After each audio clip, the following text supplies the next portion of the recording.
Chapter 113. Hearing the conversation between Lu Muyan and Yun Zmo, the others also listened carefully, and they realized that there was indeed a very ethereal flute sound coming from a distance. This must be the Yi clan's beast-taming skill. Lu Mubei's eyes were profound, with a look of understanding. A gentle smile appeared on Lance's handsome and elegant face as he folded his arms. Yizhan is indeed amazing. Such scale and skill, only he could exert it. Truly worthy as the Eastern region's peerless genius. Lu Muyan didn't express her opinion. She had seen a similar beast-taming skill back at the Beast Tamers sect. This was different to the beast-taming incantation she obtained, but it had the same effect.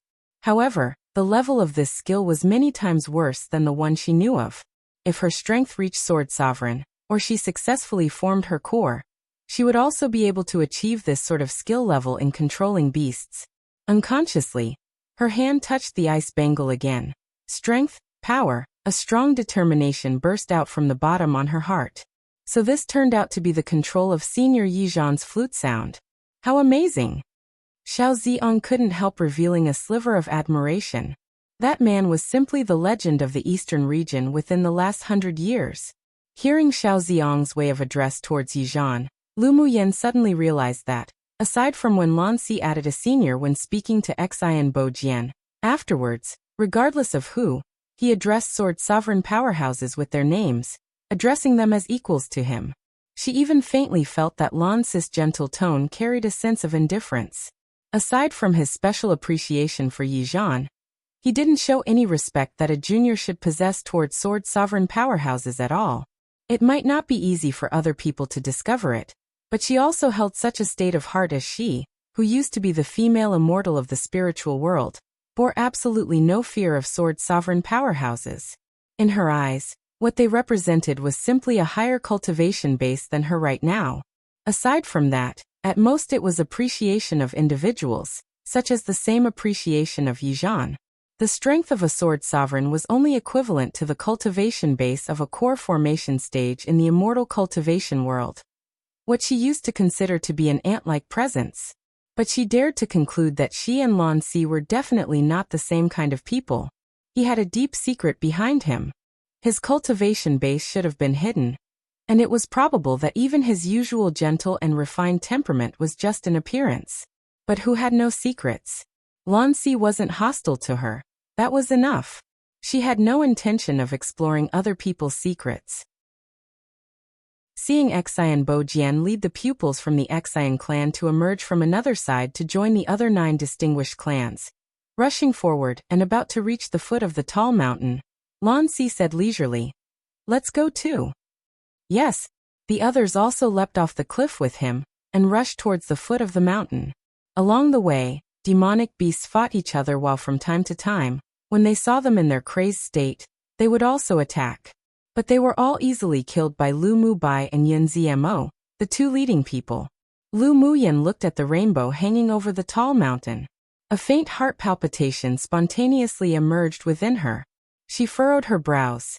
It seemed that there was extreme danger and little fortune this time. However, she wasn't afraid. Without the courageous heart to go forward, how could she hack through brambles and thorns and charge onto the path of the strong? Mo Yen, did the Tier 7 demonic beast hide itself? Lu Muyan discovered that since the attack from the fire ants, that sense of oppression that enveloped them in the scarlet forest gradually withdrew. With his eyes closed, Mo Yen laid on Lu Muyan's shoulder, and without even raising his eyelids. It must be the appearance of the human Sword Sovereigns that made him fear, so he hid himself. That Queen Mother Ant was also driven by him to besiege you all. But that person named Yizhan must have found him. Why do you say so? Lu Muyan asked with interest. Intuition. After Mo Yen said that, he remained silent and rested his mind. A trace of spiritual force quickly entered his body from the outside, and the demonic energy that wound around his dantian was even denser than before. Come and read on our website Wuxia World site. Thanks. After separating from Ming Xiao, Lu Muyan refined a few cauldrons of pills for Mo Yen. The blood essence and cultivation base he lost was quickly remedied by the pill, and his demonic energy also accumulated not far off from advancing. If it weren't for the wrong time and place, He had already planned to find a hidden place to condense his yaofu. Lu Muyan glanced at Mo Yin. Intuition? Well, she also had the intuition that the transformation stage demonic beast was definitely not easy to deal with. Because the sound of that very faint flute was still reverberating in the air, they reached the foot of the mountain with basically no hindrance along the way. At this time, the pupils of the 10 distinguished clans had already entered a boundless, enormous cave at the foot of the mountain. Lan Si looked at the entrance cautiously, and had everyone restore their elemental energy and physical strength to its peak, then enter. A quarter of an hour later, he waved his hand and led everyone into the cave. The inside of the cave was very bright. There was only one narrow path leading to the depths, and on the two sides of the narrow path was surging and tumbling lava. If one accidentally fell into it, those Sword King's strength and below would definitely go meet Yama-one. After walking another quarter of an hour, they crossed the narrow path. Then a hillside made of volcanic rock appeared before them. What entered their eyes after crossing the hillside was astonishing. The elite pupils and powerhouses stood on Lu Muyan and their party's side, while in front of them was a lava lake that constantly bubbled, fiercely hot. In the center of the lava lake laid a long, thin, golden liquid which was slowly solidifying. The most important thing was that on the opposite side of the 10 distinguished clans, which was also the other side of the lava lake, there stood two men who dressed uniquely. One of them, although handsome and carried an effeminate feel, had a cyan-sharp horn that emerged from his head, while the other was 8 feet tall, burly, and there were a few fingernail-sized scales on the side of his face. Behind the two of them were more than a dozen Tier 6 demonic beasts, and only from 2 species. There were records of them on the continent's demonic beast record. They were the sky-swallowing python and the spirit rhinoceros beast. Seeing the more than a dozen Tier 6 demonic beasts, it wasn't difficult to guess that the two people standing in front of them must be Tier 7 transformation stage demonic cultivators. Lu Muyan's gaze swept over the burly man. She felt the same oppressive aura that she felt in the Scarlet Forest. She could conclude that this large man was the demonic cultivator, who ordered the Queen Fire Ant to attack them, and also a transformed spirit rhinoceros beast. Their arrival gained the attention of the two groups of people. Those in the 10 distinguished clans saw that it was the group Lan Si led, so they didn't pay much attention, while the two transformation stage demonic cultivators swept over their cultivation base, and their lips rose with ridicule.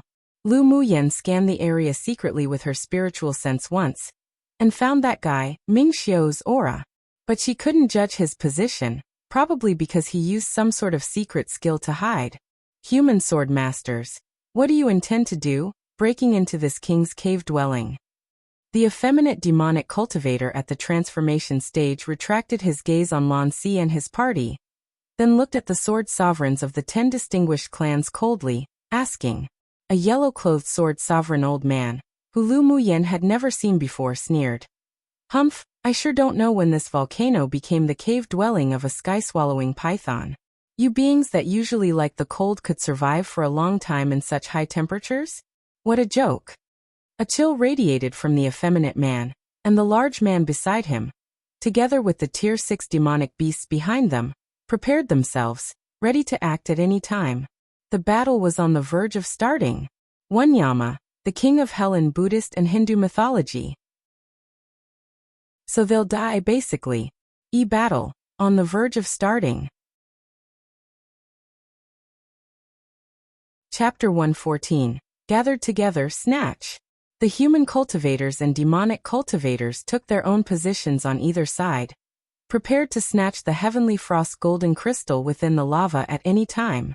The feminine demonic cultivator looked at the sword sovereigns of the 10 distinguished clans coldly, exuding a murderous aura.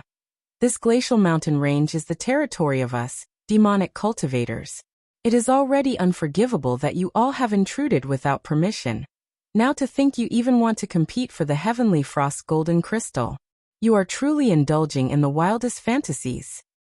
Haha, a barefooted, tall human sword sovereign laughed aloud, and looked at them with ridicule, saying, with just you two initial phase transformation stage demonic beasts and you dare to spout such nonsense, it truly is laughable. This old man just so happens to lack a high-level mount, so we'll capture you both later. Then let's see how tough your mouth is. The ancestor of the Shui clan sneered, his murky eyes revealing a sharp glint. Hearing his words, the face of the burly man beside the feminine man grew grim. He raised his hand and pointed. A powerful whirlwind erupted from his fingertips, shooting directly towards the Shui clan's ancestor, seeking death. The Shui clan's ancestor snorted, and with a casual release of his hand, a palm-sized emerald qilin one flew out from his hand. When it landed in midair, it suddenly grew bigger and emitted a faint green light. The powerful whirlwind was instantly blocked by the emerald qilin, dissipating in midair. Then the qilin also returned to the size of a palm and landed in the hands of the Shui clan's ancestor. The one human and one demon was simply sounding each other out. The burly man laughed aloud. Your magic tool is just so, come and see this, kings. The burly man's claws grabbed, and two cyan lights suddenly flew out from the depths of the cave. Then two sledgehammers filled with cyan qilin patterns landed in his hands. He flew up and slammed down a few times from midair, down at the Shui clan's ancestor. From the sledgehammer flew out hammer prints condensed from demonic energy, falling straight down onto the head of the Shui clan's ancestor. Demonic cultivators didn't only rely on their powerful bodies and innate talents and skills to fight. They could also control humans' magic tools, and many high-level transformation stage demonic cultivators would also infiltrate among the humans and pay a certain high price to request high-level smiths to refine magic tools suitable for them. This cyanlin hammer held by this burly man was made by a grade 3 smith in the eastern region, extremely powerful. The Shui clan's ancestor narrowed his eyes and exhaled a breath of essence. The emerald qilin in his hand radiated a brighter dazzling green light, automatically flew out of his palm, and fell on his head to form a green barrier. Boom boom. The hammer prints all fell on and hit the emerald qilin, releasing a few loud noises. Then the hammer prints slowly faded away, and a crack appeared on the emerald qilin. The Shui clan's ancestor furrowed his brows as he retracted his magic tool, staring deeply at the two giant hammers in midair with the burly man. The magic tool refined by Great Master Ning is indeed extraordinary. Great Master Ning was very famous in the eastern region. Although he was only a grade 3 smith, but every magic tool he produced was all of the finest quality. They could even match the magic tools refined by a grade 4 smith in terms of perfect attributes. Except he had a weird personality as he rarely made magic tools for human cultivators, and instead, cooperated with demonic cultivators more often. Haha, Great Master Ning is better than your group of greedy and hypocritical humans. Speaking of Great Master Ning, the burly demonic cultivator man revealed some respect in his eyes. Lu Muyan looked at the two giant hammers with great interest. This pair of spirit treasures was indeed extraordinary. Not only was there excellent heat control during refining, but several materials suitable for demonic cultivators were also added, allowing it to be even more powerful. Compared to Huaxiao, he was indeed much stronger. When she had the chance, she sure wanted to visit Great Master Ning. So you are all prepared to battle then? The previous barefooted human sword sovereign's face was full of battle intent. The large demonic cultivator man held the giant hammers in his hand and said arrogantly, "It was just a warm-up just now. Why in such a hurry? Wouldn't it be even more interesting when the Heavenly Frost golden crystal's born? Come and read on our website Wuxia World site. Thanks, they're delaying time." Mo Yan's voice resounded in Lu Muyan's sea of consciousness. Lu Muyan also noticed that although the demonic cultivators on the opposite side acted, they didn't have much battle intent. Do they have some sort of trump card? Or are they waiting for reinforcements? A faint light of unidentifiable emotions lit in Mo Yan's indifferent eyes. The transformation stage demonic cultivators in the center ring is probably coming over here right now. These two demonic cultivators probably wanted to take it all for themselves before. But now that they're facing 8-sword sovereign human powerhouses, they had no choice but to spread the news of the Heavenly Frost golden crystal. Lu Muyan nodded. This time, aside from the Ling clan and the Nineth-ranked Wu clan, the other 8 clans of the 10 distinguished clans had all sent sword sovereigns to hold their grounds. The Heavenly Frost golden crystal's about to take shape. Lu Muyan's solemn gaze swept towards the liquid that had already become dark golden in the center of the lava. Mo Yan's gaze on the heavenly frost golden crystal also revealed some fiery desire. This thing, for humans, was only one of the best materials for refining magic tools, but to them demonic beasts, it was the best spiritual item of heaven and earth for shaping and tempering their yaofu, as well as tempering their body. As long as the heavenly frost golden crystal was refined and absorbed into their demonic bone and demonic marrow, the strength and toughness of the demonic beast's body would rise a level. More importantly, it was an invincible existence for when one wanted to break through their bottleneck. In other words, as long as the heavenly frost golden crystal was left to refine when they were breaking through, then regardless of what bottleneck it would be a useless bottleneck. Unfortunately, a demonic beast could only use the heavenly frost golden crystal twice. Once could be used to forge and temper their yaofu and support it to rise in level to heavenly quality, and another time could be used beneath Tier 9 to break through the bottleneck and successfully advance. Humph, you want to delay time to wait for the demonic cultivators of the center ring to come support you? Too late. The barefooted large man and the other sword sovereigns had all lived for almost 100 years, so their scheming was naturally not lacking. They could also see through the two demonic cultivators' intentions. The feminine demonic cultivator was about to speak. Then suddenly, his gaze fixed on the dark golden liquid in the lava pool. Suddenly, the liquid in the lava pool emitted a dazzling golden light, and leapt from the lava with a dash, carrying an aura that made one feel fearful. The barefooted sword sovereign gave the Shui clan ancestor, an Xian Bo Jian, a look, then uttered a word. Snatch! Dash! Then 9 figures flew in the direction of that golden light. Precisely the 7 human sword sovereigns and the 2 demonic cultivators. The sword monarchs and sword kings below immediately greeted the more than a dozen Tier 6 demonic beasts that rushed over. And in that moment, the humans and demonic beasts battled in chaos.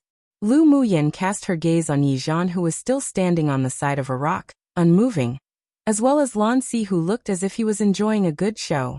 As expected, only these 2 knew the secret behind the birth of the heavenly frost golden crystal. No. When she used her spiritual sense to sweep towards a dark corner in the depths of the cave, her lips rose into an arc. Mingxiu, that guy, also knew. Rumble. Sound after sound of the rapid running of demonic beasts landed. Then more than 30 Tier 5 demonic beasts rushed out from the hillside, rushing towards the human cultivators. Lu Muyan and the others from the trial were also separated by the group of demonic beasts, and the entire cave was in chaos. From time to time, swords glistened, and the roars of demonic beasts reverberated ceaselessly in the cave. Lu Muyan saw Lu Mubai and the others greet the crazed demonic beasts without much danger, so she utilized her flash steps to dodge the attacking demonic beasts one by one, heading towards the lava pool. When she was approaching the edge of the lava, she felt a chill behind her. Her eyes grew cold and she tapped her toes, shifting her position several times to avoid a sword or a sneak attack from the rear. The moment she turned around, Lu Muyan saw Lu Xiang look at her with full killing intent, then fly towards her, waving her sword to attack without hesitation. Wen Qilin, a mythical creature of ancient China thought to be wise and fair and powerful, often depicted with one horn and translated as unicorn, but unicorn is translated differently in China. Chapter 115 Kill. With a strong killing intent exuding from Lu Xiang, she tore off a jade ornament hanging on her neck with one hand and clenched it tightly. When the jade broke, a force that didn't belong to her suddenly burst out from her dantian. The sealed water attribute elemental energy penetrated into Lu Xiang's meridians bit by bit, and her cultivation base rose incessantly. From advanced phase Sword Spirit, she broke straight through to initial phase Sword King, then middle phase Sword King, advanced phase Sword King, and finally, she stopped at peak phase Sword King. Just like Gu Yan ran last time, Lu Xiang's face was flushed after relying on an external force for power. Blood vessels bulged, and it appeared that it was slightly uncontrollable. Lu Xiang's strange movements naturally attracted the attention of many people.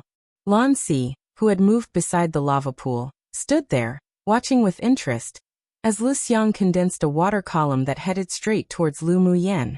Yi Zhan didn't miss the look on his face, as if watching a show, and said, "Not going to go up and help?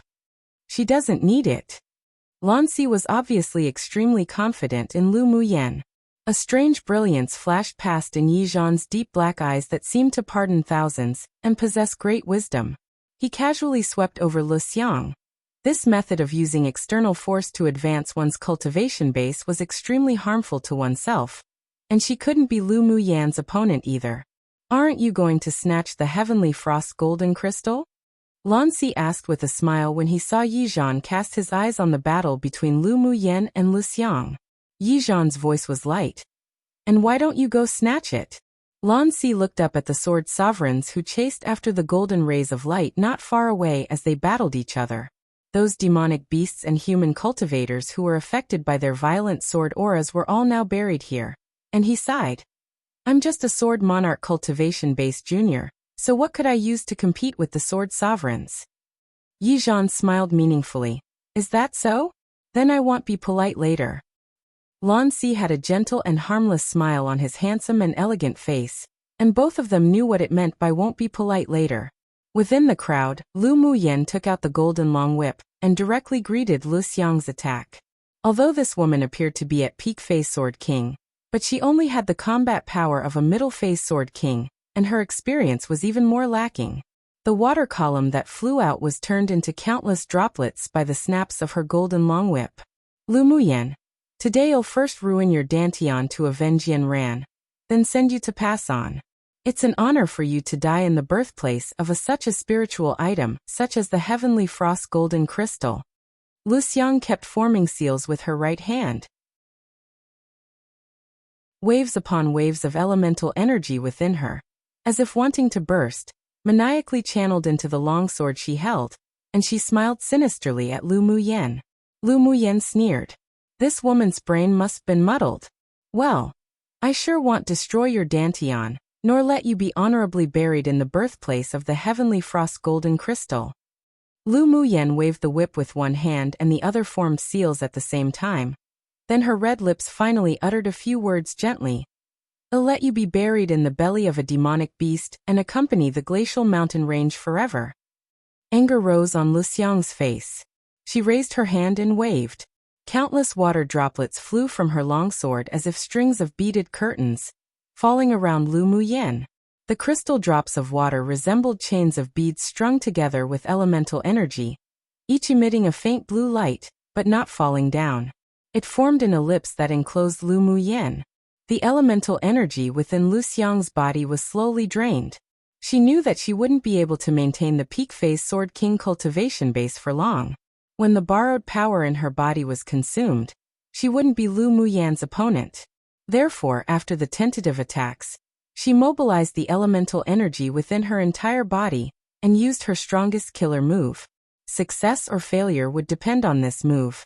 Lu Muyen felt that every drop of water on the beaded curtain surrounding her carried vast and boundless elemental energy. It was a manifestation of the elemental energy condensation, but this condensation was formed from that mysterious power that Lu Xiang borrowed within her, so it would last no more than a quarter of an hour. She watched the beaded curtains shrink, carrying the power capable of destroying the sky. As long as one touched it, it would explode completely. She no longer hesitated, put away the golden long whip, stopped forming hand seals, and stretched out a wrist, opening her palms. "Come and read on our website Wuxia World site." Thanks, an icy whirlwind rolled out of her palm and dispersed in all directions. Tinkle! The whirlwind made clear, crisp, sweet noises as it rolled up the beaded curtain. After the water drops were blown by the wind, they immediately turned into crystal clear ice beads, swaying constantly. Each string that collided together would make such sweet tones that it was intoxicating. When the humans and demonic beasts that battled near Lu Muyen and Lu Xiang heard the sound, they were dazed for a bit, as if indulged in it. Lu Xiang felt as if the elemental energy in her body was frozen, and she fell into a trance for a moment. Who knew that the moment she was in a trance, a white shadow passed through the beaded curtain and landed right in front of her. Her eyes grew wide, and she wanted to stab Lu Muyen with her sword, but who would have expected that her movements were exceptionally slow? Horror rose on her face unconsciously. That sword had yet to meet Lu Muyen's body when she felt a sudden pain in her chest. She slowly lowered her head to look at her chest, and saw a half-inch long dagger stabbed straight into her heart. How is that possible? Lu Xiang's eyes were full of incredulity, looking at Lu Muyen, who was smiling softly, and slowly spit out the 4 words. Lu Muyen took out a silk handkerchief and wiped her hands. When she loosened her fingers, that handkerchief fell into the lava with the wind, immediately turning into ashes. She looked at Lu Xiang and said, "How is it not possible?" Lu Xiang looked at Lu Muyan's stunning face that carried a smile, but there wasn't a lot of emotion in her eyes. It was a kind of disregard. Lu Muyan didn't regard her as a real opponent at all. She wasn't even qualified to be belittled, only indifference and disregard. She watched the blood on her chest slowly solidify into red ice, and raised her head to look at Lu Muyen inconceivably. This woman was actually a dual attribute sword master. But how could the fire attribute coexist with the ice attribute? Her eyes darkened, then a vicious light burst out in an instant. Even if she died, she would drag Lu Muyen, and the sword masters of the same level here, down with her. Lu Muyen naturally saw the confusion and viciousness in her eyes, but she didn't want to continue to speak nonsense, nor explain, to her opponent. With a wave of her hand, the golden long whip swung out and rolled Lu Xiang up. "I already said, I want you to accompany the glacial mountain range forever." Lu Muyen hated others that backstabbed her and sneak attacked her. Towards enemies, she was never merciful. With a light toss, Lu Xiang's body fell in front of a Tier 5 ice crocodile who was trying to flee towards the entrance of the cave for whatever reason. The ice crocodile saw that a human dared to actually block its way, and in a rage, it bit Lu Xiang's legs without hesitation and began to bite and swallow. "Ah!" The shrill cry echoed within the cave. Looking at the fear in Lu Xiang's eyes, Lu Muyen didn't express too much emotion, and remained indifferent. When she was in the immortal cultivation world, because she wasn't ruthless enough, in a moment of softness, she let an enemy go. In the end, she was besieged by that person who returned with reinforcements and was severely injured, barely surviving. From then on, she would never be merciful to her enemy. She would kill if she should and would definitely never let go of any fish that slipped through the net. Otherwise it'd be herself who'd die in the future. Lu Xiang's body couldn't withstand the attack of that mysterious force at all, and she already appeared to be close to self-destructing. She threw her into the demonic beast's mouth to be eaten because she also wanted to prevent the force of the self-destruction of Lu Xiang to affect herself and others. But others didn't seem to think so. Translation provided by Mayar. Come true.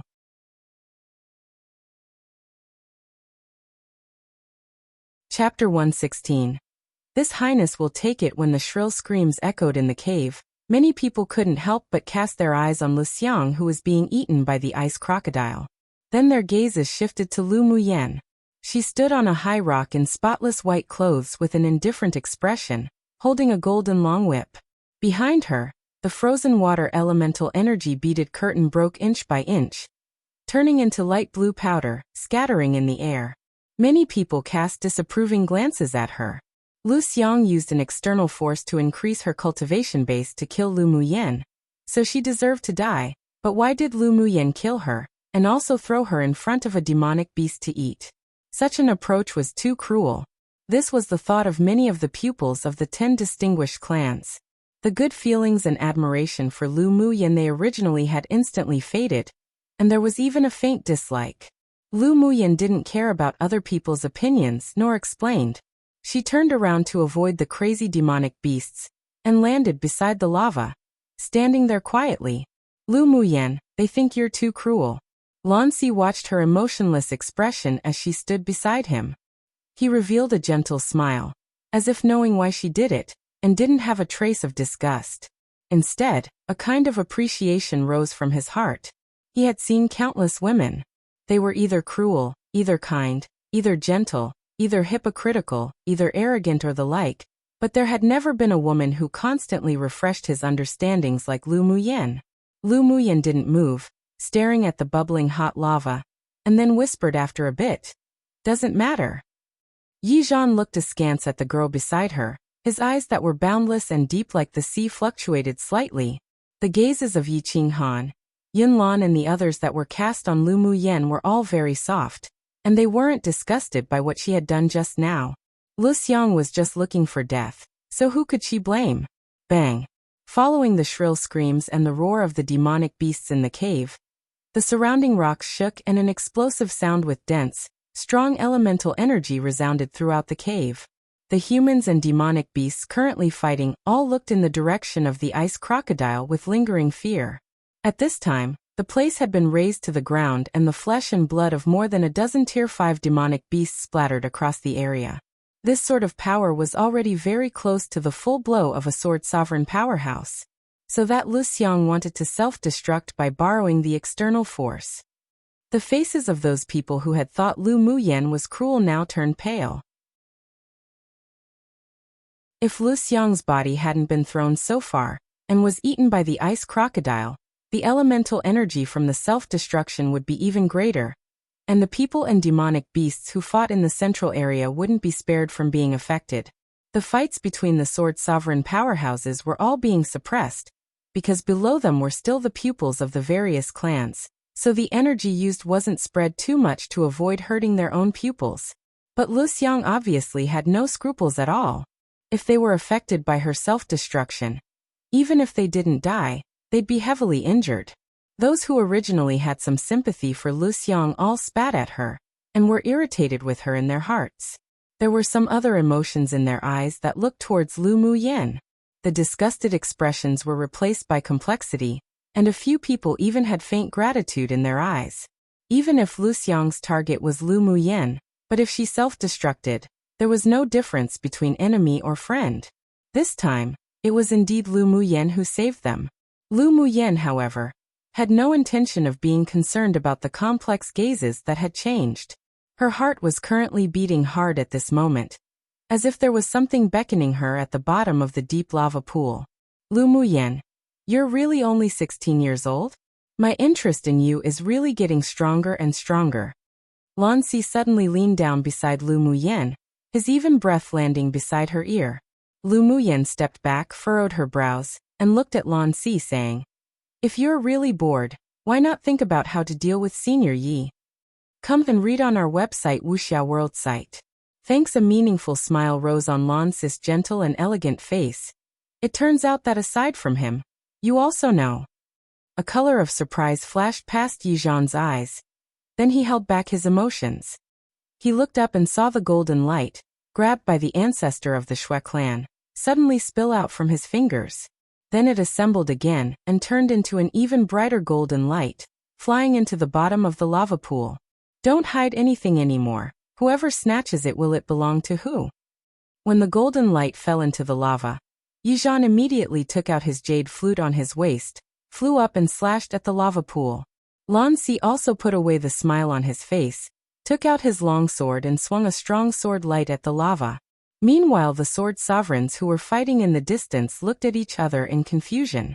Then they saw the part of the lava that Yi Zhan and Lan Si attacked suddenly erupt and shoot up a pillar of fiery lava. The pillar of fire held a spar with a dark golden appearance, but flowing golden liquid in the middle. Instantly, the magnificent and beautiful rainbow that was above the mountain suddenly appeared above the pillar of fire, then turned into a 7-colored stream of light, scattering onto the dark golden spar. The flowing golden liquid in the spar instantly solidified, and a layer of soft light enveloped it, radiant and colorful, truly breathtaking. A faint fragrance spread from the heavenly frost golden crystal, filling the entire cave. This is the birth of the heavenly frost golden crystal. A sword sovereign watched the formation of the heavenly frost golden crystal in amazement, then flew over immediately. 7 other light figures flew out, following him. Except their speed was still a few steps behind 2 figures, one black, one blue, that were already approaching the top of the pillar of fire. Lu Muyan's eyes brightened. She continued to form seals with one hand as she tapped her foot lightly and flew towards the pillar of fire. She slapped out a palm, and an icy hurricane engulfed the surrounding fire. No one noticed that a transparent jade-colored rune was quietly fused with the ice elemental energy condensation hurricane, surreptitiously blasting towards the pillar of fire, and that pillar of fire that rose towards the sky. Together with the heavenly frost golden crystal it birthed, was instantly wrapped in a layer of frost and turned into an ice pillar. Yi Zhan furrowed his brows. He slashed his flute again and a soft light, as if encompassing everything, whizzed out, slashing straight towards the top of the ice pillar, cutting off the ice-enveloped heavenly frost golden crystal. Lan Si's lips curled up, and the long sword in his hand sliced down at the same time, carrying with it a power as if capable of destroying the heaven and earth. It just so happened to fall on the heavenly frost golden crystal, and the heavenly frost golden crystal was instantly cut into 5 segments, flying out in different directions. The two headed in different directions and caught one each while Lu Muyen stopped in her steps and stood atop the ice pillar with folded arms, watching the others compete for it. The other sword sovereigns didn't even think as they each flew in one of the 3 directions, all with the intention of at least collecting one of the pieces, then think things through later. Yet who knew that they had yet to touch the heavenly frost golden crystal, when they were blocked by countless sword auras that suddenly scattered from a corner. Then a red-clothed man wearing a silver mask appeared in mid-air mysteriously. He was tall and built with a domineering and noble temperament, as if looking down upon the world. With just a wave of his hand, the 3 pieces of the heavenly frost golden crystal that was flying towards the outside actually obediently circled around, turning back, and landed in his hand. The heavenly frost golden crystal, This Highness will take it. Translation provided by Mayor, come true.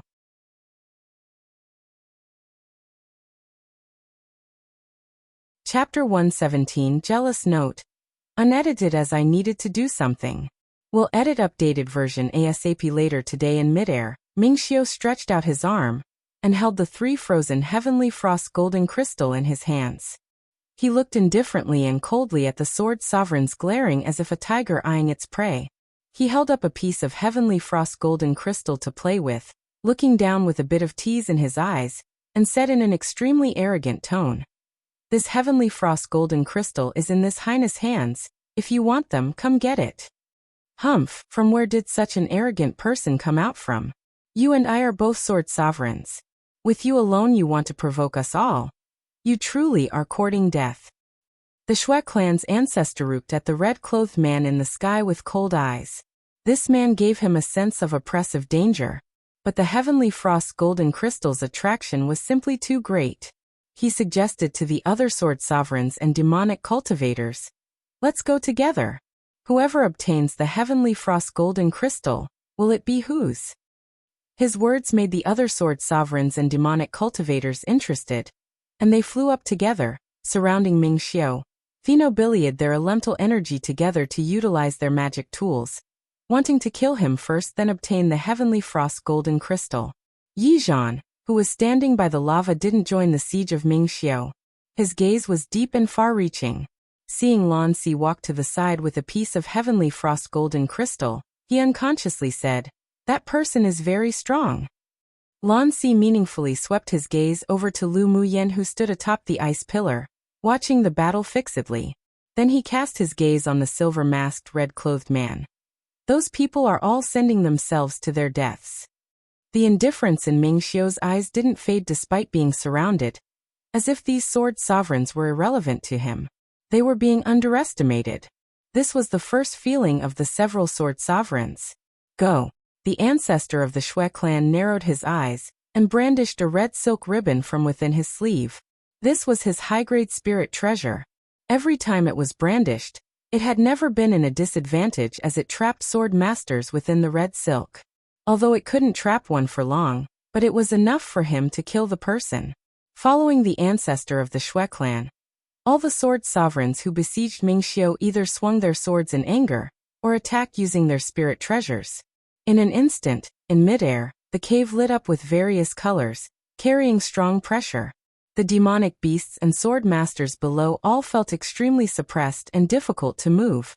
A light curve appeared on Mingxiu's lips, and a golden longsword appeared in his hands. His eyes sharpened and merely waved his sword casually. A violet metal attribute elemental energy sword aura flew from the longsword, forming 9 golden hurricanes, slashing straight towards the 7 humans and 2 demonic beasts. The hurricane formed by the sword aura swept past, and the sword auras that flew towards him collapsed one after the other. Their spiritual treasures also grew dim and returned into the hands of the few people. With disregard in his eyes, he slashed down again. A cyclone exploded from his longsword, then turned into 9 golden rays of light, shooting directly, hitting the 7 humans and 2 demonic beasts. The 7 humans and 2 demonic cultivators all revealed horror in their eyes and immediately took out their defense-type magic tools to block or slash their swords in return. 7 cord rays of light exploded in midair, and the overflowing violent elemental energy instantly spread and affected those below. Yi Zhan's brows furrowed when he saw this, then took off a red jade pendant he wore and threw it above the elite pupils of the 10 distinguished clans. The red jade pendant suddenly grew numerous times larger, forming a powerful shield, and the overflowing 7-colored elemental energy rays of light fell on the pendant, but only made it shake a little, then dispersing. The elite pupils of the 10 distinguished clans below all heaved a sigh of relief. If they were hit by the various 7-colored rays of light, they would have to remain here forever. Pu. The result of the battle in midair came quickly. After the 7 humans and 2 demonic cultivators met the 9 golden sword auras, they all, more or less, suffered internal injuries and couldn't help spouting out a mouthful of blood. Come and read on our website Wuxia World site. Thanks what? The elite pupils below continued to fight the demonic beasts while observing the battle above. But a scene that caused an uproar and made them dumbfounded occurred. The elders in their clans were actually all beaten back by that red-clothed devilishly handsome man with 1 slash, and were even injured. This was simply inconceivable. Everyone only had one thought in their minds at this time. Just who was this man? What cultivation base? Simply too strong. Lu Muyan couldn't help revealing surprise in her eyes. She had known long ago that this man, Ming Xiao, was very strong, but she didn't expect he would be this strong. However, when this guy was at Sword Monarch, he could already slay a Sword Sovereign. Now he was already at a Sword Sovereign cultivation base, plus, after taking the Foundation Establishment pill and washing his marrow, wiping out same-level Sword Sovereigns was naturally possible. Opa Muyan, do you know the Hall Master of the 9-layer Hall? Lan Si had always been observing Lu Muyan's expression, and when he saw her reveal a touch of understanding, he leapt up onto the ice pillar and asked with a smile. Lu Muyan looked at him in confusion and asked instead, 9-layer Hall. Hearing Lan Si's tone, Ming Xiao should be the Hall Master of the 9-layer Hall, but she had never heard of this name. The 9-layer Hall is a great entity on Tianling continent, and also the real controller behind the Ming Chamber of Commerce Alliance. And that red-clothed man with a mask is the Hall Master of the 9-layer Hall. Seeing Lu Muyan with a puzzled expression that didn't seem to be fake, Lan Si didn't hide anything. Lu Muyan concealed her emotions and asked with a smile, "What's his name?" There were deep secrets hidden in Lan Si, and perhaps even his identity as an academy teacher is also fake. Being able to recognize Ming Xiao also meant that he must not be ordinary. Don't know. Others all called him His Highness Monarch Ming. Lan Si approached Lu Muyan and said with a meaningful smile, "What his name is, Lu Muyan, you should be very clear, right? What makes you say so?" Lu Muyan raised an eyebrow. Lan Si's tone was full of certainty, though half was to trick some more intel, while the other half was certainty. She sure was rather curious at how he knew that she knew Ming Xiao. That day during the auction, you offended a Sword Monarch. Wasn't it he who came out to help you out? Lan Si also participated in that auction. Others only knew that the Monarch Ming came out to maintain order for the Ming Chamber of Commerce Alliance, but he discovered that there was a very weak mental energy fluctuation from Monarch Ming to Lu Muyan at the time. Therefore he was certain that the two weren't only acquainted, but also had a friendship. There were no waves in Lu Muyan's eyes, but she had to praise Lan Si in her heart, as expected from a fox. He sure was really observant. So what if we're acquainted, so what if we're not? She neither denied she knew Ming Xiao, nor admitted in person. She'll just keep this Lan Fox guessing by himself. Lu Muyan, you little fox. Lan Si whispered into Lu Muyan's ear intimately. A nice choice entered Lu Muyan's ears with a breath. She wasn't used to being so close to people, so she tapped her foot and leapt off the ice pillar, and landed on the edge of the lava pool. This Lan Gox was clearly attempting to coax a egrets from her. As if shed brother him. Seeing Lu Muyan's rather helpless look, Lan Si suddenly felt that this woman was also quite cute and couldn't help but chuckle. Except he didn't laugh long because not far away, a golden sword aura turned into an arc and slashed straight towards him from the air. There was a coldness in Meng Xiu's eyes. The man's deliberate intimacy with the little woman just now made him extremely unhappy. At this time, he actually dared to approach and tease her. A killing intent exuded from him. Lan Si narrowed his eyes slightly, and with a touch of unnoticeable interest on his lips, he stretched out his long sword and swung it with all his strength before immediately leaping off the ice pillar. Crack! The two sword auras greeted each other, and Lan Si's sword aura was quickly obliterated and dissipated while the golden sword aura directly split the ice pillar into several segments. Lu Muyan, Monarch Ming's jealous. If you don't act, teacher will die. Note: ahahaha, MX being jealous. Cute.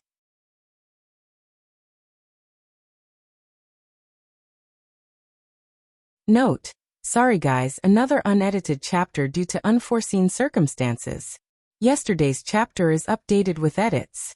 I will also edit this chapter ASAP as well. Lan Si's telepathic communication sounded in Lu Muyan's sea of consciousness. She turned her head and rolled her eyes at Lan Si. She couldn't hear any fear of Meng Xiu in that fox's voice, and instead, was full of fun. Woman, don't let other men less than 3 steps close to you in the future.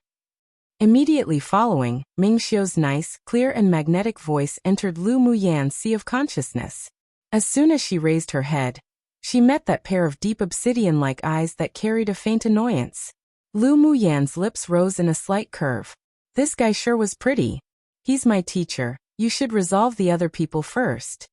Meng Xiu's flamboyant and unbridled red robe fluttered gently, and he withdrew his attention from Lan Si, not quite in a good mood. He scanned the 7 sword sovereigns and 2 transformation stage demonic cultivators who didn't fare any rashly anymore. Take out your trump cards and use your all to fight against this highness. If you win, the heavenly frost golden crystal is yours. That tone was as presumptuous as it gets, and as arrogant as it gets. Haha, interesting. Suddenly, a burst of laughter came from outside the cave, and the sound grew closer and closer. Then finally, it was deafening. Several Sword King stage pupils covered their ears in pain. Lu Muyan's mental power on her sea of consciousness formed a cyclone and wheeled, suppressing the curse-like voice as much as possible. She cast her solemn gaze towards the 3 standing figures that suddenly appeared in the sky within the cave. The leader was an elegant-looking young man, and behind him was a woman in yellow clothes and a masked man in cyan clothes. Tier 8 demonic cultivators. Lu Muyan's eyes sank. The arrival of the 3 demonic cultivators made the people and demonic beasts stop their battles.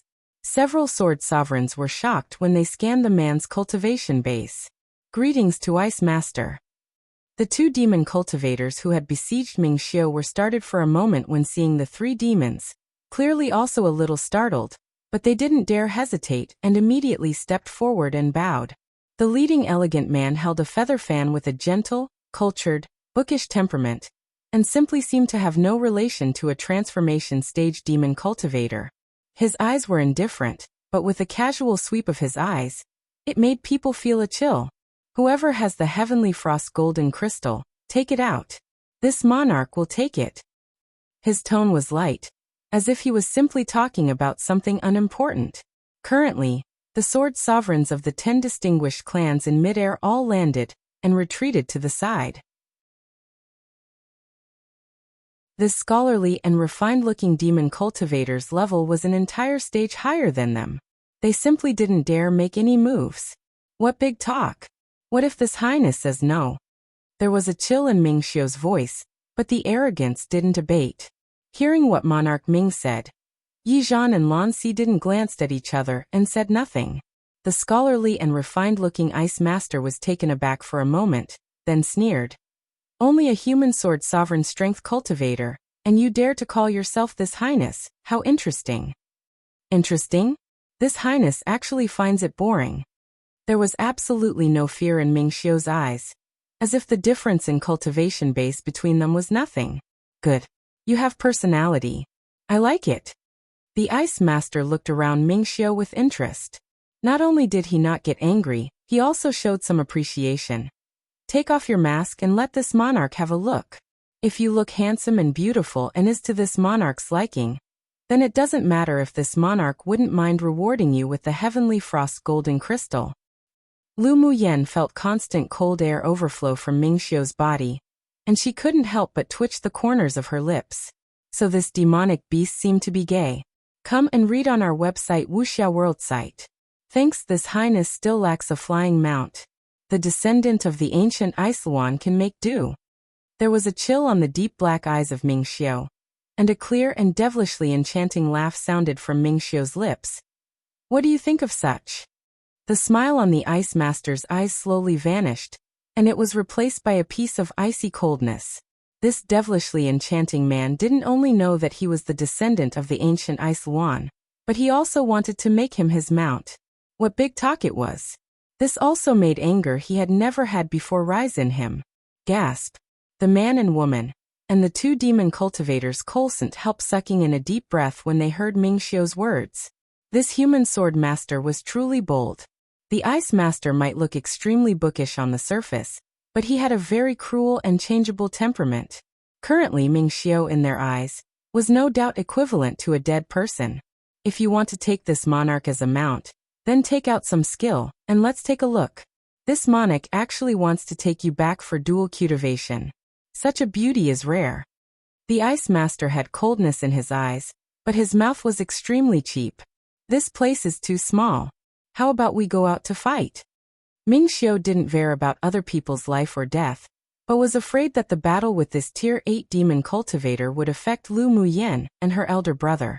The ice mazier glanced at the human cultivators below and chuckled. It's not a good problem to be soft-hearted. You will have to change it later after following this monarch. This highness is too lazy to chat with a bird like you. Come fight. Mingxiu's eyes were stained with a thick layer of battle intent. Ever since he advanced, he always wanted to fight against a sword venerable human or demon, and this stinky bird just so happened to send itself to the door. After vaguely exchanging a glance with Lu Muyen, then with a swish, Xiu turned into a red stream of light, and shot straight to the cave entrance. Woman, be careful. Wait for this highness to return. As the red light disappeared into the cave, Lu Muyen also revived Mingxiu's telepathic words. She furrowed her brows, her expression revealing slight worry. It was really hard to predict the outcome between Mingxiu, at middle phase sword sovereign cultivation base, and a demon cultivator at initial phase tier 8. That ice master wasn't an ordinary demonic beast, and was the same as Mo Yen, a king-class demonic beast. Although its bloodline was slightly inferior to the spirit devourer, but it was definitely still powerful. The ice master saw Mingxiu disappear in the blink of an eye, and his lips displayed some interest. In a flash, he also turned into a cyan blue light, and also disappeared from the cave. The remaining one man and one woman looked at each other. This time they invited the ice master to take the heavenly frost golden crystal. Yet who knew that the irresponsible ice master would actually become interested in a human man? But they didn't dare pull teeth from a tiger. Mo Yen, who do you think is stronger, Mingxiu or ice master? Lu Muyen asked telepathically. Mo Yen lifted his eyelids, and his voice was still faint. Should be Mingxiu. Lu Muyen chuckled and her tone carried a sense of tease. That bird might not be interested in Mingxiu after seeing you, Mo Yen. Gays could probably communicate better between the same race. Idiot woman. Mo Yen couldn't help but curse for the first time, then closed his eyes and ignored Lu Muyen. This woman really deserved a beating. Pfft. Lu Muyen liked to watch Mo Yan's indifferent face change the most, and couldn't help but chuckle. Sky-swallowing python. Aside from the man in red who obtained the heavenly frost golden crystal, did two other people also obtain it? The beautiful yellow-clothed woman who followed the ice master raised her pretty wrist lightly, and pointed her finger in Yizhan and Lansis' direction. The feminine demon cultivator nodded and looked at the two with greed in his eyes. They both grabbed a piece each. The woman showed a gorgeous smile on her face, and exchanged a glance with the cyan-clothed, masked man beside her. Then they both shot directly out towards Yizhan and Lansi. Meanwhile, After the Ice Master left, the pressure that oppressed the demonic beasts below also dissipated. They roared and started biting at the pupils of the 10 distinguished clans again. Lu Muyan was curious about the battle between Mingxiu and Ice Master, and raised her foot, wanting to follow him. Yet who knew that after a few steps, several men in black rushed in from the outside. Suddenly, she felt an inexplicable sense of bad omen in her heart. The killing aura of these people was too heavy, and it didn't feel like they were here to contend for the heavenly frost golden crystal. Sure enough, the men looked around the cave once, and when they saw her, their eyes displayed endless murderous aura, then charged open an opening to surround her.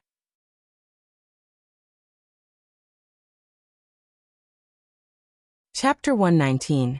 Siege to kill the people in black who arrived suddenly instantly attracted the attention of the others, but when they saw that their target was Lu Muyan, they were a little surprised. This woman really caused trouble wherever she went, a proper troublemaker. Who are you?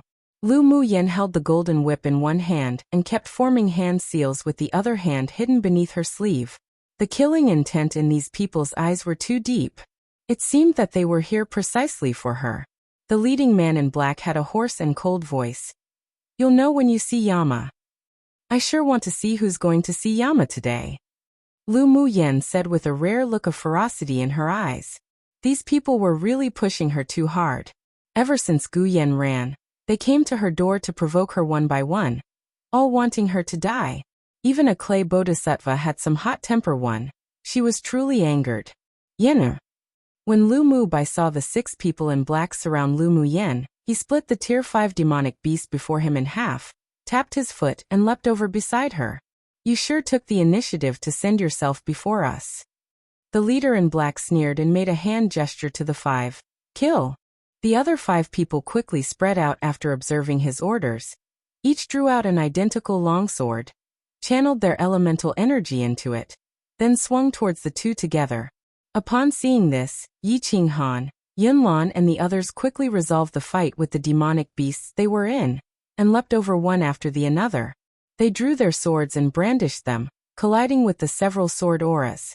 Lu Muyan wasn't idle either, waving her whip continuously. Golden arced lights flew out from her whip, easily blocking 2 sword auras. Lu Mubei's longsword slashed in the air, and several sounds of thunder and lightning rang from within the cave, slicing fiercely at the sword auras that headed for them. The leader in black obviously didn't expect that the combat power of the 2 would be so strong, and the strength of the few who suddenly came to reinforce them weren't weak either. There was a grimness in his eyes, then he roared, "Set the sword array." After his voice fell, the 5 men immediately flung the long swords in their hands into the sky that then interlaced and arranged themselves, forming an 8 trigrams shape. The leading man bore ruthlessness in his eyes, and took the lead to break a jade pendant on his neck. A power that didn't belong to him exploded in his dantian. He blew a breath of essence on the long sword in his hand, and mumbled a few phrases. The long sword flew out of his hand and fell to the center of the 5 long swords.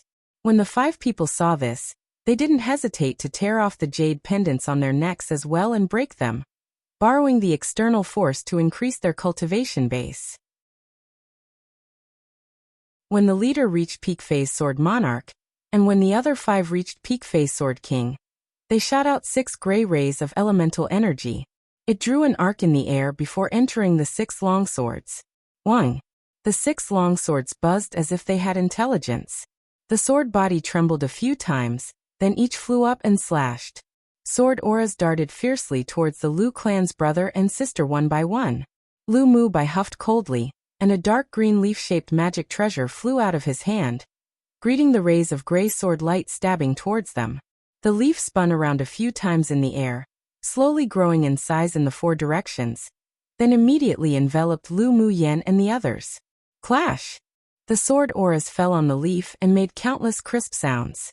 When the 6 men in black saw this, they sat cross-legged on the spot, and kept forming hand seals in front of their chests. They bit the tip of their tongues until it bled and spouted a mouthful of blood each onto the sword array, using their bodies as the cauldron. As the formation of the hand seals sped up, The elemental energy they borrowed within their bodies also formed 6 vortexes above their heads, continuously channeling elemental energy into the 6 longswords. Wang! The sword array hummed again, and the gray light brightened. Instantly, the sword aura that was originally diminishing, pressing down on Lu Mu Bei's leaf spirit treasure, was now replenished. Come and read on our website Wuxia World site. Thanks. Clash. Sword auras clashed against the leaf relentlessly. Lu Mu Bei expelled a breath of essence onto the leaf and a soft, dark green light shot out from the leaves. With a sudden blow, the gray sword aura was finally blown away and disappeared, but a few cracks also appeared on the leaf. The 6 people were startled, their gaze fierce, then they sped up the transmission of elemental energy. The 6 swords within the sword array scattered from their formation of an 8 trigram, and formed a 6-star attack force, shooting sword auras from the sword array one after the other. Yi Qinghan huffed coldly, and a seal carved with the white tiger flew from his hands. Suddenly, a huge white tiger appeared and roared in midair. Roar! With a loud roar, the white tiger's figure leapt out and wielded its 2 sharp claws, directly facing the sword auras, blocking the offensive sword auras again and again. Yun Lan and the others also released their own spirit treasures to withstand against the sword auras, creating a stalemate in the air, neither giving in to the other. Suddenly, 6 more people in the same black clothes rushed up the hillside, and they immediately joined the battle when they saw the stalemate in front of them. Lord Secret Envoy. As soon as they entered the cave, they respectfully greeted the leading man that was sitting cross-legged. Quickly form the sword array. The man's cold voice sounded again. Yes. The several people immediately sat cross-legged and 6 of the same longswords flew out of their hands, instantly merging into the sword array. Wang! The sword array shone brightly, creating a few pressuring hums. The 12 swords formed a 7-star force. This was the complete sword array. The 6 people broke the jade pendant on their necks, and the energy from their dantian also formed vortexes above their heads, constantly sending elemental energy into the sword array. Boom! With the completed sword array, plus the power supply of 6 more peak phase Sword King cultivation bases, the sword auras within the sword array instantly shot out countless times, directly blasting back the spirit treasures of Lu Mu Bai and the others. Lu Mu Yan's hand gestures continued to change, and just when the sword auras broke through Yi Qinghan and the other spirit treasure defenses, she expelled a breath and a fire dragon dashed out from behind her with momentum like thunder. An ice dragon then rushed up from in front of her, and the 2 dragons raised their heads in the air and roared, then greeted the countless sword auras that fell on their heads. Boom! The 2 different attribute dragons of fire elemental energy condensation and ice elemental energy condensation waved their claws, and the sword auras that neared were all dissipated. Yi Qinghan and the others were all prepared to be injured, so when they saw Lu Mu Yan's condensed flying dragons block and disperse the sword auras, they breathed a sigh of relief. Then they took out other spirit treasures to help. The leading man in black obviously didn't expect Lu Mu Yan to have such an ability. He gritted his teeth and his hoarse and cold voice echoed in the ears of the dozen men in black. Increase the power by another level. They must be killed today. After speaking, he took the lead and threw the broken jade in his hand onto the ground. The broken jade immediately turned into a pile of power, but there was also an invisible external force that penetrated into his body, and his cultivation base immediately broke through from peak phase Sword Monarch to initial phase Sword Sovereign. The other 11 also followed suit in turn, and their cultivation bases broke through peak phase Sword King, arriving at initial phase Sword Monarch.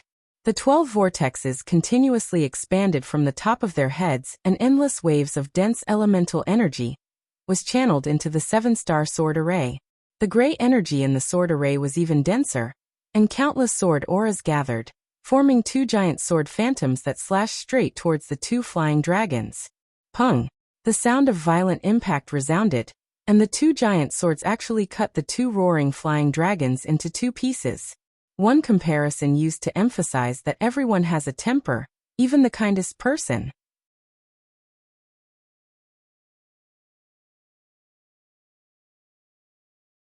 Chapter 120. Giant Swords and Blood Spirits. The power of the sword array. was so strong that the ice and fire dragons were cut into two, then gradually became transparent and dim. Go! The leading black-clothed man formed a Taoist seal and let out a low roar. The two giant sword phantoms condensed by sword auras cut down again, directly dispersing the two dragons. After the fire and ice dragons disappeared, the giant swords didn't stop, but instead cut straight towards Lu Muyan and Lu Mubai. Lu Mubei's eyes displayed a ruthlessness and firmness that he had never shown before. He bit his finger until it bled and chanted an obscure hex. A few drops of blood essence dripped, and finally all flew towards the middle of his brows. A layer of blood-red mist emitted from him, spreading through the entire sword array with an oppressing pressure. What surprised one was, not long after, two huge, blood-colored figures emerged from the blood fog, flying into the sky together, towards the two giant swords. Lu Muyan was startled. Her eldest brother's skill was a little too strange. The blood spirits that were conceived from one's own blood essence wasn't weaker than those two giant sword phantoms. This sort of skill definitely did great damage to the body. Her entire body emitted a cold determination, and a breath of essence sprayed from her mouth, mixed together with blood essence, landing in the place where the twin dragons were slayed earlier. Suddenly, two transparent jade belts of complicated talisman seals leapt in mid-air, lightly floating, and circled around Lu Mubei's blood spirits. The blood spirits instantly changed from blood red to dark red, and the mysterious jade band of Taoist seals continued to wound around. A soul-stirring power radiated from the blood spirits, causing the human cultivators and demon cultivators to cast their gazes one after another towards them, and many people were shocked. The leading black-clothed man also displayed shock and surprise in his eyes. He shut his eyes, then opened them again, replacing everything with decisiveness. He took out a sharp knife and pierced it straight into his own chest. Blood erupted out of his heart and poured into the elemental energy vortex above his head. The gray vortex doubled in size again, with a trace of blood in the middle. Then the entire vortex flew directly into the sword array. The other 11 people took out their sharp knives and stabbed it into their chests. Similarly, 11 gray, blood-stained vortexes fell into the sword array. Wang! The sword array uttered a huge hum, and the gray light illuminated the entire cave, extremely dazzling. Then all the 12 long swords in the sword array actually shattered and turned into 12 gray sword auras that carried energy as if capable of destroying the heaven and earth. Then they plunged into the phantom of the two giant swords. The giant sword phantom swelled up one size, and it carried with it a feeling as if it would slice the heaven and destroy the earth as it slashed down. Lu Mubai and Lu Muyan channeled their entire Bodis elemental energy into the blood spirits. Yi Qinghan, Yunlan and the others also didn't hesitate at all, each condensing an elemental energy ball of light in their palms and inserted it into the blood spirits. The brightness of the blood spirits also became a dazzling red. It grew meters by meters, and its aura grew stronger and stronger, also having a faint feeling as if it would destroy the heaven and earth. I'll help you guys too. Lan Si, who was fighting the yellow-clothed female demon cultivator, tore apart a layer of the seal in his body. A violent elemental energy burst from his dantian, and his cultivation base rose until it was just about to break though. But he suddenly concentrated on turning the explosive elemental energy into a blue ball of light, flicked his finger lightly, and the ball of light instantly flew into the blood spirits. The elemental energy in his body also returned to calmness, and his cultivation base was suppressed, staying at peak phase sword monarch. He smiled gently and elegantly at the yellow-clothed woman, then inserted a surplus of the elemental energy, just now into his longsword and slashed at the woman. What? The woman never expected that a sword monarch's strength human sword master would be this difficult to deal with. After all, she was an entire stage higher than the other. Come and read on our website Wuxia World site. Thanks, but now the attack from the opponent made her heart palpitate, and a shadow of death birthed within her spontaneously. She immediately took out her strongest defense to protect herself. The sword aura fell on the demonic energy shield in front of her leisurely, but slowly corroding, and in only a moment, there were countless cracks like spider webs on the shield. The sword aura snuck out of those slits and shot directly onto the woman's body. The beautiful, yellow-clothed woman's eyes widened and looked at Lan Si in disbelief. She fell to the ground with flaccid eyes, her breathing slowly vanishing. When Lan Si tore open the seal, Yizhan also condensed the elemental energy within him into a light green ball of light and inserted it into the blood spirits. He put the flute in his hand to his mouth and blew it gently. Then a string of graceful, rhythmic, and remarkable music floated out from the flute. The cyan-clothed masked demon cultivator, who was fighting him, suddenly appeared as if he were being disturbed by something in his mind, and his demonic consciousness was dazed for a moment. But the moment he used his will to forcibly recover, his Yaofu that was hidden within his dantian was destroyed by an invisible energy. A cyan demonic beast crystal core burst out from within him. Yizhan stretched out his hand and grabbed for it, and the crystal core fell into his hand.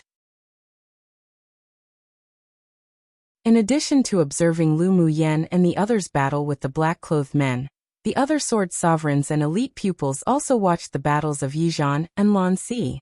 At this time their eyes all opened wide. These two people sure hid their abilities well. The two Tier 7 transformation stage demon cultivators were just defeated like that by them, without a sound. The sword sovereigns who were originally tempted by the heavenly frost golden crystal and wanted to snatch it, together with the original two demon cultivators, also stopped in their steps and looked at the two with fear. Yizhan and Lan Si's actions were practically identical, but it was all in an instant, all happening before what occurred to the giant swords and the blood spirits. Roar! With Yizhan and Lan Si's elemental energy ball of light inserted, the blood spirits uttered a deafening roar across the sky. The blood sprit's figure continued to grow, then finally turned into a blood-colored giant. They also contained a power as if capable of destroying the heaven and earth. Then they slapped their hands towards the two giant sword phantoms. The pupils with low cultivation bases were all stunned by the roar and bled from their ears and nose. The sword sovereigns of the 10 distinguished clans immediately took action upon seeing this, and condensed a shield with elemental energy to envelop all the elite pupils. These were all the best elite pupils of their clans and definitely couldn't be lost because of this training, otherwise they wouldn't be able to explain after returning. With the shield of the strong sword sovereigns, the pupils below avoided the possibility of severe injuries and death. While they sighed with relief, they all looked up at the blood spirits and giant swords. At this time, the power emanating from the blood spirits and giant swords was that even the strong sword sovereigns didn't dare approach, otherwise they'd definitely be severely injured if they didn't die. Boom! The blood spirits grabbed the two giant swords with their hands, and a force that shook the sky and earth instantly burst out after the collision within the cave. Even including Yizhan and Lan Si, the other sword sovereigns' expressions also changed, and they quickly channeled more elemental energy to strengthen their shields to protect the safety of the pupils below. Bang bang! The two forces exploded and offset each other, shooting straight into the sky, and actually blasted a huge hole in the active volcano.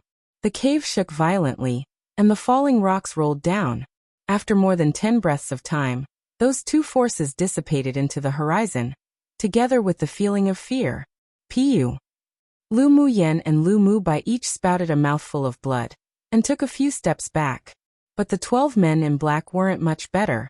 Blood stained them all red, but they looked at Lu Muyen with crazy and bloodshot eyes. The 11 people then used a secret skill to cast their last breath of life out from their bodies that then converged into the leading black-clothed man. The man suddenly burst into the air when no one was prepared, rushing straight towards Lu Muyen.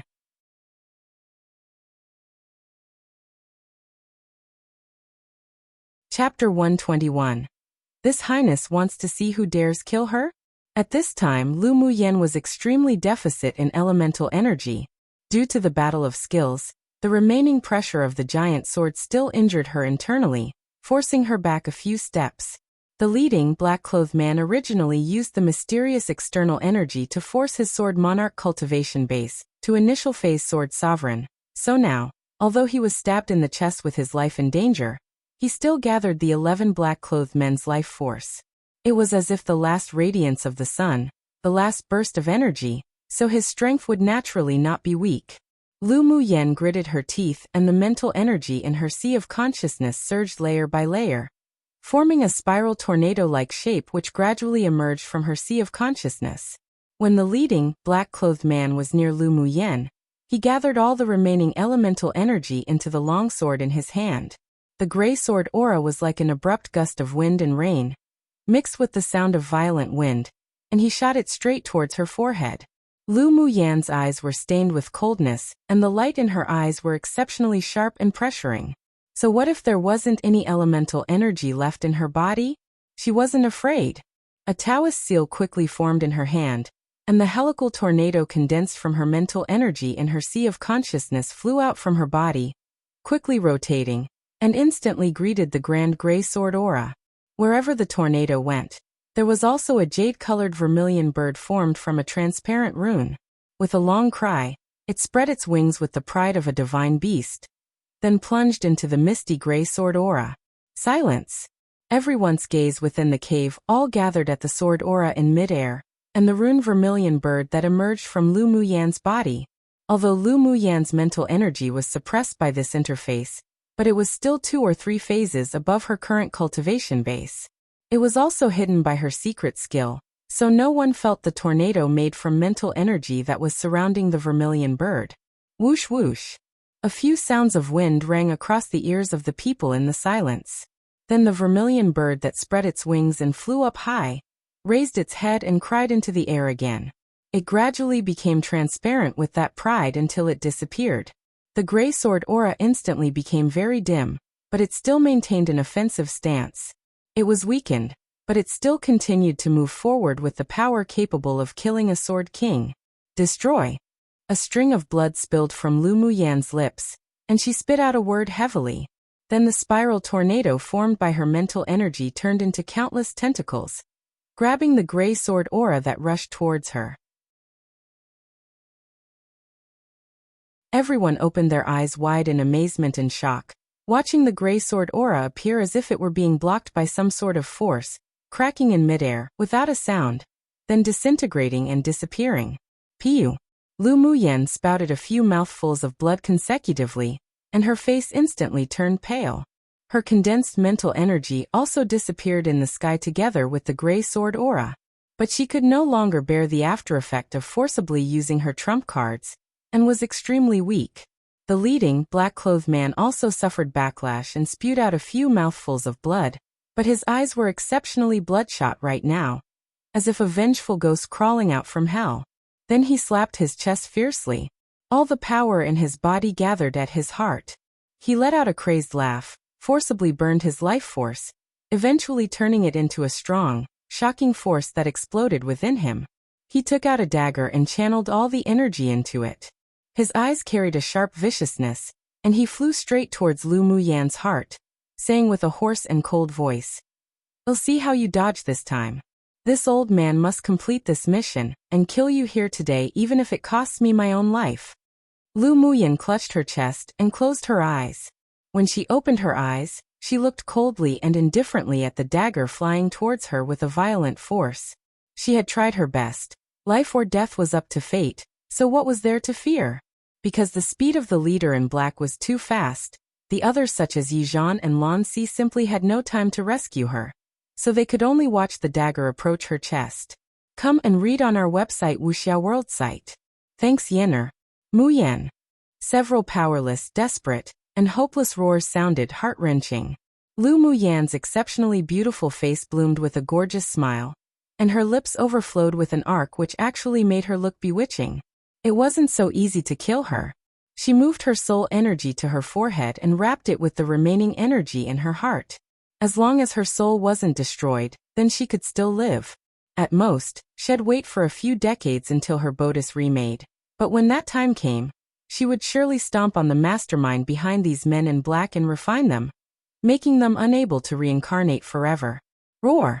Suddenly a beast roar sounded, carrying a fearsome pressure. The tuft of flame-like fur at the center of the forehead of the small white beast on Lu Muyan's shoulder appeared as if alive. He leapt to the ground and his body rapidly enlarged by 2 sizes. Suddenly, a red light rushed out from between his brows and greeted the powerful dagger. Clank! The dagger made a crisp sound and was hit to the ground by the red light. There was disbelief in the man's eyes. He didn't expect that in order to hunt down Lu Muyen, who was only at Sword Spirit Cultivation Base, their entire army would be wiped out. And not only that, now she even evaded their killing skills again and again. Feeling the aura of death on him begin to spread throughout his body, and his breath gradually weakening, he made the last insane move. He used a secret skill to burn his flesh and blood. Then finally his entire body turned into a ball of fire, circled the air twice and flew down towards Lu Muyen with purpose. He's going to self-destruct. A sword sovereign couldn't help explaining. Currently, most of the others were extremely shocked. Not only shocked by Lu Muyen's combat power, but also shocked by these men in black who were full of different killing methods. Just who were these people? This kind of insane killing was like the doing of an organization of sacrificial assassins that were made to specifically hide in the darkness. They had never seen these secret skills of advancing one's cultivation base, and of burning their own flesh and blood. When did such a mysterious force emerge in the eastern region? Vigilance now grew in the sword sovereigns, and the sword monarchs of the 10 distinguished clans. Seeing Lu Muyen and the spirit pet on her shoulders both listless, simply unable to meet the self-destructive energy of flesh and blood, several sword sovereigns felt powerless.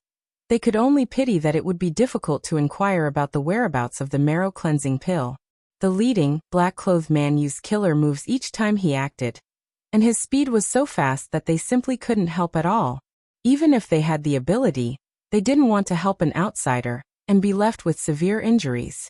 Yi Zhan wanted to help, but a large part of his elemental energy was turned into a ball of light and merged into the blood spirit. Even his speed to block simply couldn't match the speed of that self-destructive power. Just when Lan Si was about to unveil the second seal using his mind, when Mo Yen was releasing all the demonic energy within his dantian, preparing to sacrifice 1/3 of his demonic spirit to utilize his innate talent, and when Lu Muyen was protecting her soul between her brows, prepared to meet the ball of fire, suddenly, a dazzling golden sword aura whizzed down violently from the top of the mountain, where a hole was previously blasted. The resonance of the sword resounded throughout the air, and the tip of the sword was bedazzling, as if the scorching sun was directly overhead. This highness wants to see who dares kill her. A cold and domineering voice reverberated in the mountains, with a powerful, imposing manner, shocking many people to squat and hug their heads in agony, blood surging inwardly.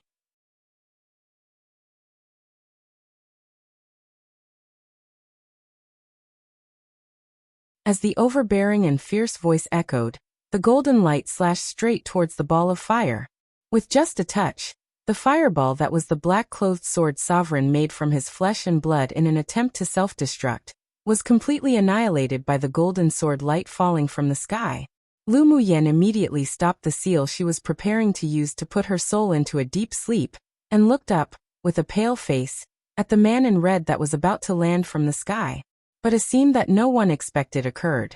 Lu Muyen stood beside the lava pool listlessly with a bloodless complexion, and had just taken out a porcelain bottle to pour the pills into her mouth. Suddenly, a figure flashed from the side, and a palm of wind came from that figure, landing on Lu Muyen's shoulder heavily. At this time, she had exhausted all her elemental energy, had only retained a trace of the source of her mental energy in her sea of consciousness, and was injured internally, so there was simply no time to counterattack and defend herself. After being hit by the palm of wind, her body flew out uncontrollably.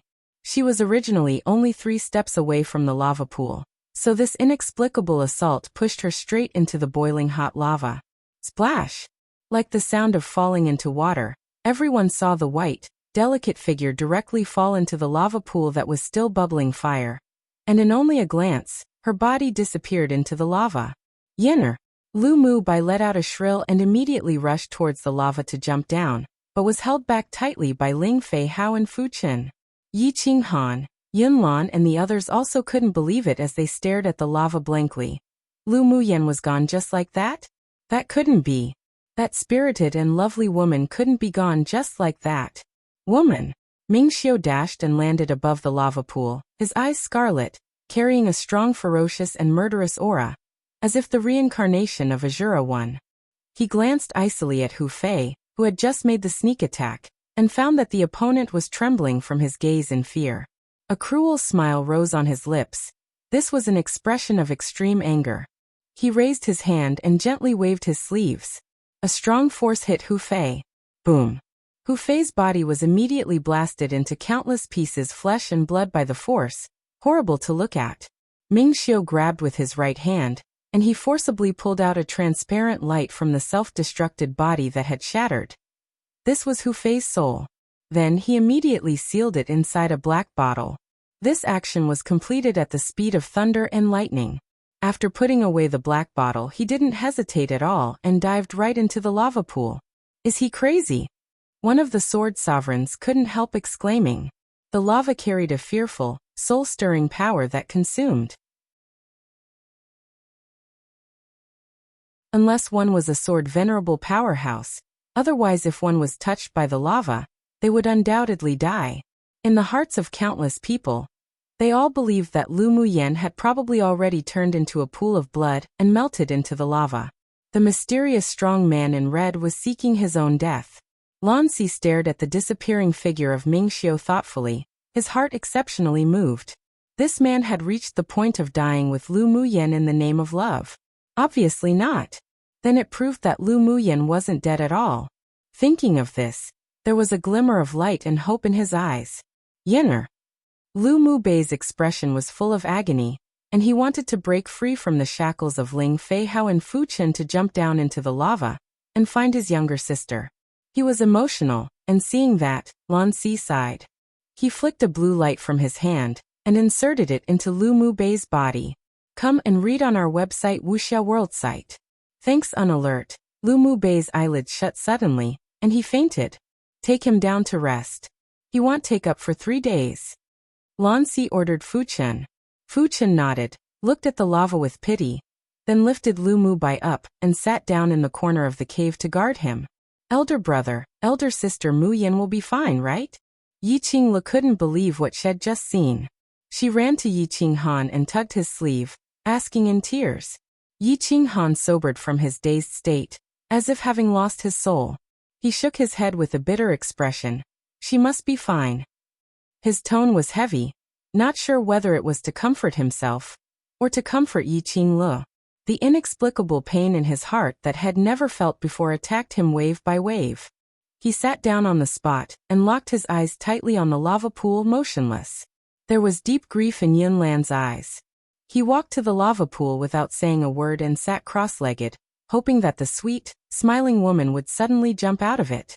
Yunjin stared at the lava pool in disbelief. Lu Muyen was dead? Impossible. It was definitely impossible for that cunning woman to die like that.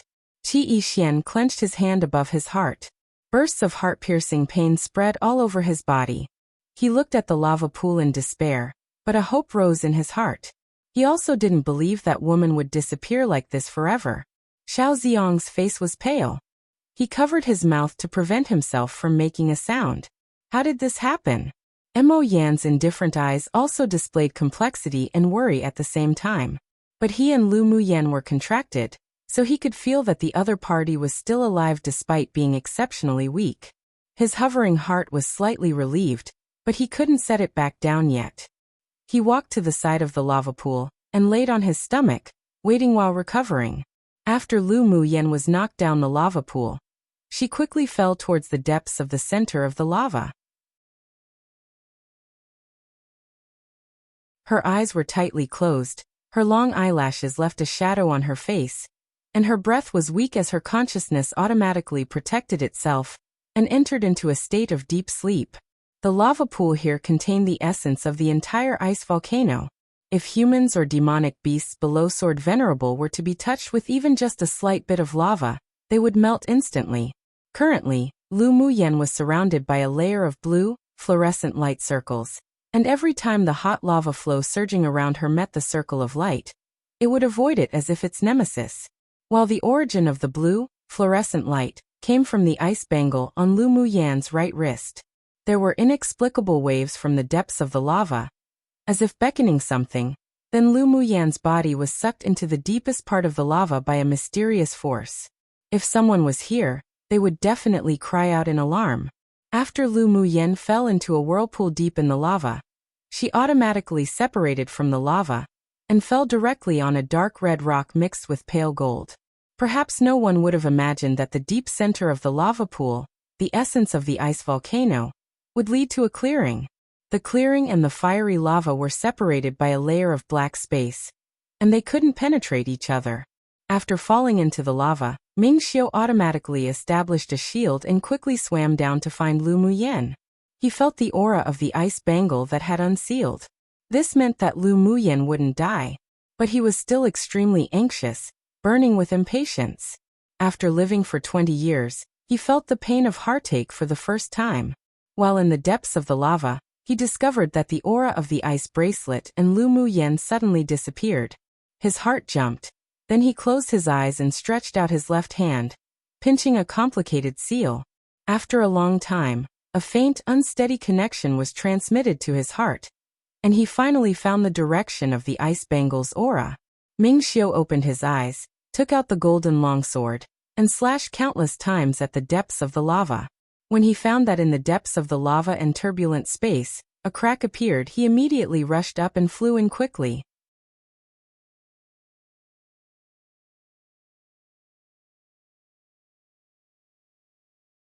Chapter 123. Purple Gold Spirit Flame. In a quiet space, a woman in white laid silently on a rock with her eyes closed. She was enveloped by a flickering icy blue circle of light, and the scorching fire spiritual force around her was completely isolated outside. Drops of blood ran down her injured right arm, and it slowly merged into the ice bangle on her pretty wrist. With each drop that blended into the ice bangle, the blue light would flash once.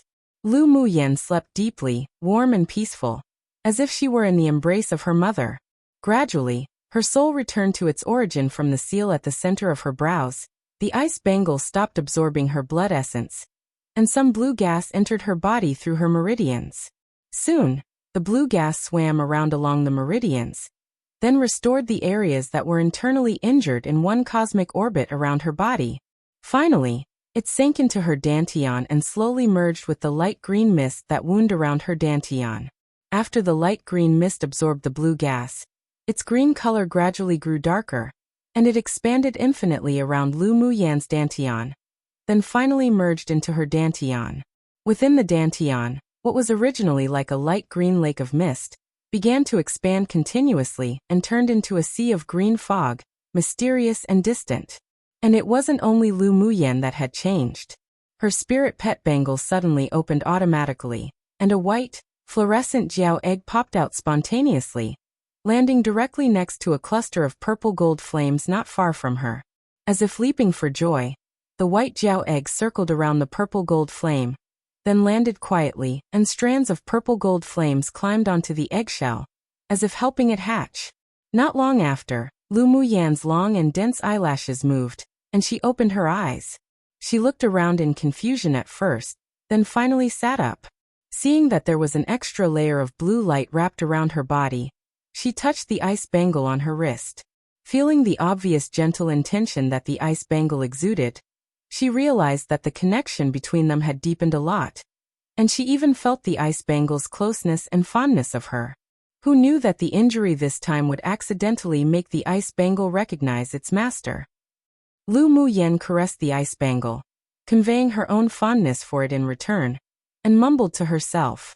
Except her cultivation base was too low, and right now, she simply couldn't get a glimpse into the ice bangle's secrets. There seemed to be a voice in her sea of consciousness that told her that she could only unlock the ice bangle when she reached Sword Monarch cultivation base. Lu Muyan's bright eyes were like stars, and she felt a little expectant in her heart. She had more than enough patience to wait. She looked down at the ice bangle. "I won't let you sit in dust. You will be my Lu Muyan's partner from now on." The ice bangle's glistening light, as if understanding her inner thoughts, brightened a bit, setting off her bright wrists even more white. After communicating their intentions to each other, Lu Muyan's mood was also a lot cheerier. She turned her head and scrutinized the environment she was in carefully. This space was small, composed of countless dark red rocks mixed with light gold. Each rock carried a scorching hot fire source as if it could melt a person. if it weren't for the protection of the ice bangle. She was afraid that it would have been difficult for her to survive here, let alone be able to move around here freely. Then Lu Muyin shifted her gaze to a dazzling place not far from her. There was a cluster of purple-gold flames that kept leaping about, carrying with it a fearful, soul-stirring pressure. Beside it, there was a bright and clean white egg surrounded by strands of sparks overflowing from the flames. The purple-gold spirit flame. The very inborn mutant flame that was only born in the spirit world every tens of thousands of years was actually born here. It truly was a marvel. Lu Muyin didn't get close. She and the white Jiao egg was already contracted, so she knew that it was currently using the energy of the spirit flame to incubate itself. She wasn't worried, and instead, felt as if she had a child that was finally growing up. With bright eyes, she scanned the spar scattered around the purple-gold spirit flame. In dark purple-gold shells, the purple-gold solidified liquid was clearly visible inside. Then she smiled brightly. This time she was going to make a fortune. Come and read on our website Wuxia World site. Thanks the spar scattered here, and there was the heavenly frost golden essence, the quintessence of the condensation of numerous heavenly frost golden crystals. In the spirit world, these were spiritual items that could even cause great ascension stage cultivators to desire it and compete for it. She didn't immediately put away the heavenly frost golden essence, but instead, sat cross-legged on a rock to recover. The internal injuries were already healed by the ice bangle, but her spiritual energy was still empty. She took out a bottle of spiritual energy replenishing pills and poured it into her mouth to refine. The spiritual energy quickly penetrated into her dantian through the pills, passed through that sea of green fog, circled around in a cosmic orbit, then finally spread to the meridians all over her body. Traces of the spiritual force of heaven and earth condensed from all around her, forming a spiritual force tempest, swarming into her body. Lu Muyin absorbed the rich, dense fire element spiritual force in this space to her heart's content, making her suddenly become vaguely aware of an indescribable profound concept of the fire elemental energy law. Every time she absorbed the spiritual force to transform into spiritual energy, it would all be filtered through that sea of green fog, and the spiritual energy that spread throughout her body was purer by more than double compared to before. She closed her eyes, comprehending the fire elemental energy law while absorbing the spiritual force frantically. A day later, when she opened her eyes again, the colors in her eyes became deeper, as if an enigmatic deep pool that contained everything. Crack! At this moment, the white eggshell made a cracking sound, and the strands of purple gold flames instantly integrated into the eggshell. After a while, a small, white snake with the thickness of a little finger poked itself out of the eggshell. As soon as it opened its eyes, it ate all the eggshell with excitement bit by bit, and its body grew from more than 1 inch to 5 or 6 inches. After swallowing the eggshell, it suddenly swept its tail, then spun itself upwards, landing directly on Lu Muyin's wrist, touching her palm affectionately with its head. Lu Muyin had never contracted a snake spirit pet before. She lowered her head to see that the pure white body of the little snake was as crystal clear as jade, and there was a lightning-like golden mark in the center of its brows, unusually mysterious. With a soft smile on her lips, she gently stroked the little snake's head with her fingers. After thinking a bit, she formed a Taoist seal and pressed it onto the little snake's brow area. A transparent, jade-colored rune penetrated into the little snake's forehead, and the lightning-like golden mark at the center of its brows instantly disappeared, hidden, as if it had never appeared before. It'll temporarily seal the mark between your brows. When we're not afraid of all the powerhouses on this continent, is when you'll unlock the seal. Lu Muyin raised her wrist and looked at the little snake gently. The little snake entered into a contract with Lu Muyin before its eggshell was even formed, so at this moment, it completely treated her as its mother. Naturally, it wouldn't object to her doing so. It still affectionately rubbed her palm with its small head, expressing its joy. Lu Muyin's heart was also softened by this affectionate act. She rubbed its little head with her thumb, and was fond of this little thing from the bottom of her heart. Jin Miao, that will be your name from now on. Lu Muyin gently caressed its head. How about I call you Meow Meow from now on? This name was also what the pure frost Jiao One told her telepathically before it disappeared. She would naturally obey the last wish of a great mother. The little white snake rubbed her palm and conveyed that it liked the name very much through its sea of consciousness. Then it also stretched its head in the direction of the purple gold spirit flame, calling to Lu Muyen. Hiss hiss. Lu Muyen flicked Jean Miao's forehead dotingly and said, "Clever little child." This little thing wanted her to quickly collect the purple gold spirit flame. As expected from a spirit pet that she contracted in harmony with her soul. It knew her heart's desire. When I am once again taking the liberty of changing the translation of a name that I translated myself lol. Mainly because I translated the Qian Qihan Jiao as scarlet. Therefore it became Scarlet Frost Jiao. But based on various clues, I can say that the being is in no way the color scarlet, and I don't think scarlet has anything to do with this being. Actually has another translation, bare/naked. I guess it could also mean completely, e.g. completely frost, etc. Pure has some of that connotation, and sounds better to me, haha. This is all probably really irrelevant to everything, but just an FYI.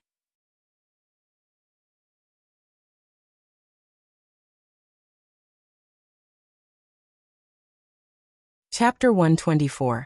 Collect the Spirit Flame, Breakthrough Sword King. Lu Muyen walked to the purple gold spirit flame's side, and saw that the flame that was constantly jumping around suddenly grew in one size. She curled her lips and smiled. The purple gold spirit flame was indeed full of cleverness. Fortunately, it had just evolved and was just born, so it had yet to bear wisdom. Otherwise it wouldn't be easy to subdue it today. The purple gold spirit flame was a spiritual item born from heaven and earth. It had its own pride and spontaneously rejected being subdued by others. Therefore, its flame instinctively jumped and expanded in reaction to Lu Muyan's approach. And a heat source generated from its core formed an oppressive cyclone that was released towards her. With a thought from Lu Muyen, a bright blue light burst from the ice bangle to block the violent flame cyclone outside. She sat cross-legged next to the purple gold spirit flame, and her dantian began to spin, withstanding the rioting of the flames. As her hands danced lightly in the air, her slender hands flipped, and she snapped her fingers. Then white balls of spiritual energy jumped out from her fingertips one by one, as if snowflakes fluttering down, instantly falling onto every wisp of the purple gold spirit flame. She was once a high-level alchemist in the spirit world in her previous life, so she naturally had conquered a spirit flame for her own use. Except, compared to the purple gold spirit flame, it was still inferior. She once accepted the inheritance of a heavenly grade alchemist in a secret realm, so in addition to inheriting ways of refining pills and pill recipes, she also received a method that specialized in subduing and refining spirit flames, decreasing the feelings of repulsion. The focus of this method was on agreement rather than subduing through suppression. This meant that after using the method, the entire person would exude an attraction that could be felt by the spirit flame, reducing the feeling of repulsion. Finally, she would transform the spiritual force into nutrients to nourish the spirit flame. When the mental energy was connected, she would immediately absorb and refine it. She must also regard the spirit flame as part of her life, and not a plaything to order around. Subduing the spirit flame and refining it originally had to be used in conjunction with a kind of pill to reduce rejection and harm to her internal organs. After all, it was extremely dangerous to absorb this sort of spiritual item into her body. Without the spirit pill that could suppress it, the chance of success in refining it was very small. If one was careless, they'd receive backlash from the spirit flame, becoming ashes and smoke.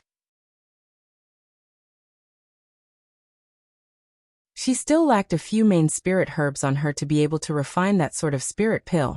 So if she forcefully absorbed and refined it, then there was a high probability that she'd receive backlash. However, the ice bangle had already recognized her as its master, and although she couldn't unlock it and use it, but she could still borrow the power contained in it. She knew that the mysterious power in the ice bangle could perfectly suppress the spirit flame. That's why she was determined to give it a try. When the purple gold flame was covered by the white balls of light, Lu Muyen chanted an obscure hex. Her eyes flashed sharply, and she whispered, "Collect." The purple gold flame was suddenly uprooted by the white ball of light. Then with a shoo, it flew straight into Lu Muyan's dantian. Gasp! Scorching pain suddenly came from her dantian, which made her gasp uncontrollably. She took a deep breath and immediately mobilized the green sea of fog in her dantian to envelop the ball of purple gold flame. The ice bangle that was in harmony with her soul made a sound, and strands of blue gas overflowed from the bangle, entering into her dantian. Lu Muyan endured the heart-wrenching pain and mobilized the method in her body. Waves of coolness came from her dantian, but she still couldn't get rid of the pain. It was as if she was thrown into a stove and roasted. Her face was flushed, a layer of red appeared on her white skin, and her body was frighteningly hot. There was a rush of burning pain in her heart. She bit her lower lip tightly with her teeth to prevent herself from making a sound. Fine sweat filled her forehead, and her white clothes were quickly drenched by her sweat as a few strands of hair stuck to her pale face. She slightly trembled all over, closed her eyes and used all her willpower to support herself not to faint. Her cultivation base was too low. If she didn't forcibly support herself and use the method, as well as the ice bangle's power to relieve the firepower in her body, she was afraid that her internal organs would have been burned to ashes. Come and read on our website Wuxia World site. Thanks, she forced herself into a state of emptiness and calmness, enduring the pain and laboriously mobilized the spiritual energy that carried green fog in her body. If it were another person, they'd probably have been tortured by the piercing pain and gave up long ago. But she worked hard to withstand it tenaciously, not letting herself give up at all. Her temperament was as such, stubborn and unyielding, and upon meeting the strong, she would become even stronger. After half a day, the moment Ming Xiao, who broke through from the layer of space, landed on the rock, he saw the woman in white sitting not far away. Her exceptionally beautiful little face was currently pale with an abnormal blush. Her clothes were drenched with sweat, revealing her exquisite jade-like body. Her lower lip was bitten open as a few drops of blood fell, and she appeared slightly bewitching. Her brows were furrowed together, and the pained expression was one that Ming Xiao had never seen before, but it also contained a kind of firmness and tenacity which made her whole person glow with the charm of striving to become stronger, uninhibited, and domineering. So what if the purple gold spirit flame was precious, rare, and powerful? I'll still want to subdue you and refine you. This was Lu Muyan. The face under Ming Xiao's mask grew solemn. Seeing Lu Muyan in such a state and feeling the fluctuations of this space, he naturally guessed what had happened earlier. This little woman was simply too bold and reckless. She dared to take the risk of subduing a spirit flame with the cultivation base of a sword spirit. Although it seemed that she wasn't far from success, but his heart still ached seeing her suffering. Ming Xiao took off his mask, revealing that unparalleled, beautiful, devilishly charming face. Ming Xiao's long and thin phoenix eyes narrowed, and his thin lips pressed together tightly. Then he sat cross-legged behind Lu Muyan, formed a few Taoist seals in front of his chest, and placed his two palms on her back. A trace of wood attribute elemental energy flowed from his palms and fused into her body, as well as fusing into her heart, little by little. From the moment someone entered this space, Lu Muyan had discovered it, but when she felt that the aura was Ming Xiao, she let go of much of the vigilance that she had raised. The trace of wood attribute elemental energy that entered her body suddenly cleared her slightly groggy consciousness. The purple gold spirit flame that had shrunk several times in her dantian was also suppressed by an external force. With a start, she took the opportunity to mobilize the green sea of fog to envelop the small wisp of purple gold flame in her dantian, quickly refining it. Borrowing Ming Xiao's power, she saved a lot of time, and the pain was also suppressed a lot. With a clear mind, she utilized the method to permeate into the spirit flame and showed it kindness.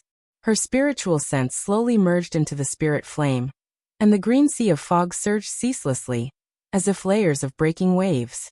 A day later, the last of the purple gold flame in Lu Muyan's dantian vanished, and the flush on her face and body eventually disappeared. After another day, there was a very faint purple gold light that appeared in the green sea of fog in her dantian. And Lu Muyan, who had her eyes closed and was meditating, didn't immediately withdraw from the state of refining. She successfully refined the purple gold spirit flame, but also because of the power of the spirit flame and the crazy absorption of spiritual force from before, the bottleneck that she was stuck at for her cultivation was broken through. When she reached peak phase sword spirit, she still decided to grit her teeth and use the last wave of fire elemental energy to strike and break through the final bottleneck. Such an opportunity was very rare, and she would suffer a loss if she didn't use this opportunity to advance to Sword King. 3 days later, when the fire elemental energy spiritual force in this space was completely absorbed and exhausted by her, the spiritual force body tempering was also completed. A 7-colored light enveloped Lu Muyen, and the pressure of a Sword King streamed out unconsciously like a torrent. When the 7-colored light disappeared, she opened her eyes, and as soon as she raised them, she met the pair of clear and deep obsidian-like black eyes that carried a devilishly captivating charm, as if it could suck one into them.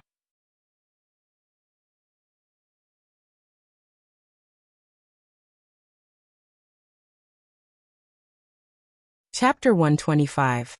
Seeing you in pain, I will also be in pain. Lu Muyen was startled. She found that Ming Xiu's narrow and long phoenix eyes were filled with an inexplicable anger. You followed me down here? Aside from this reason, she couldn't think of other reasons for why Ming Xiu would go deep into the lava pool. Ming Xiu walked up to Lu Muyen and stretched out his hand to gently stroke her chin that still had some dried up blood. Seeing her in a daze, he chuckled gently. Naturally. As soon as Lu Muyen lowered her head, she saw Ming Xiu's distinctively bony, white, and slender hand stopped by the side of her lips.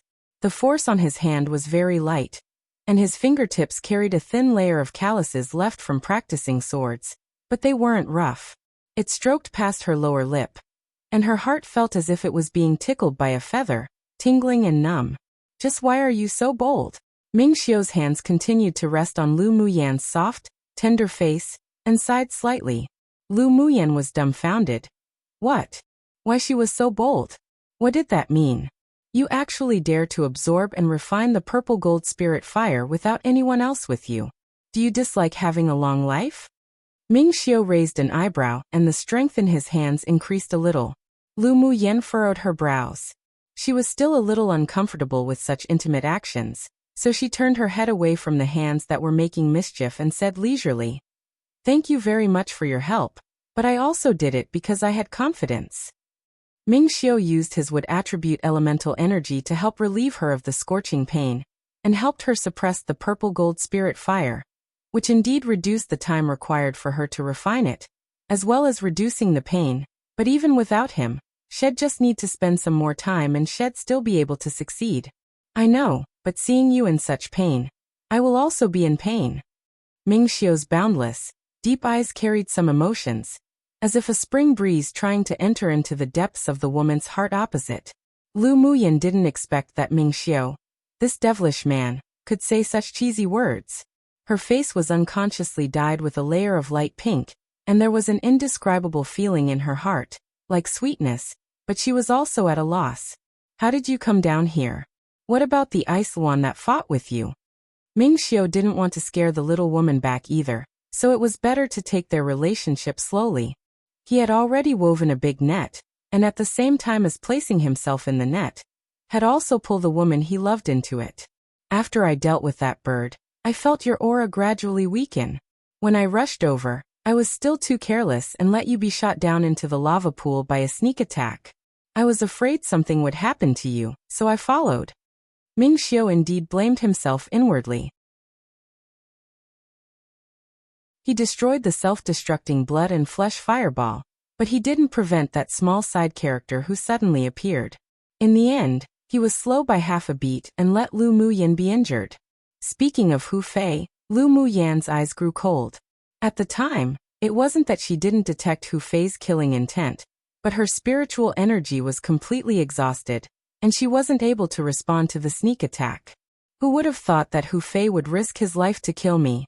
He was very close to me at the time, and his sneak attack was too fast, so it's normal for you to not have been able to stop it. She didn't blame Ming Xiu, and instead, thanked him in her heart. If it weren't for his golden sword aura annihilating the attack of that black-clothed man, she might have already used Soul Seal. By the way, Did you deal with Hu Fei when you came down? Based on her understanding of Ming Xiu, this man shouldn't have let Hu Fei go so easily. Ming Xiu took out a black porcelain bottle from his interspatial ring and handed it to Lu Muyan. I shattered his body and threw his soul into this soul confinement bottle.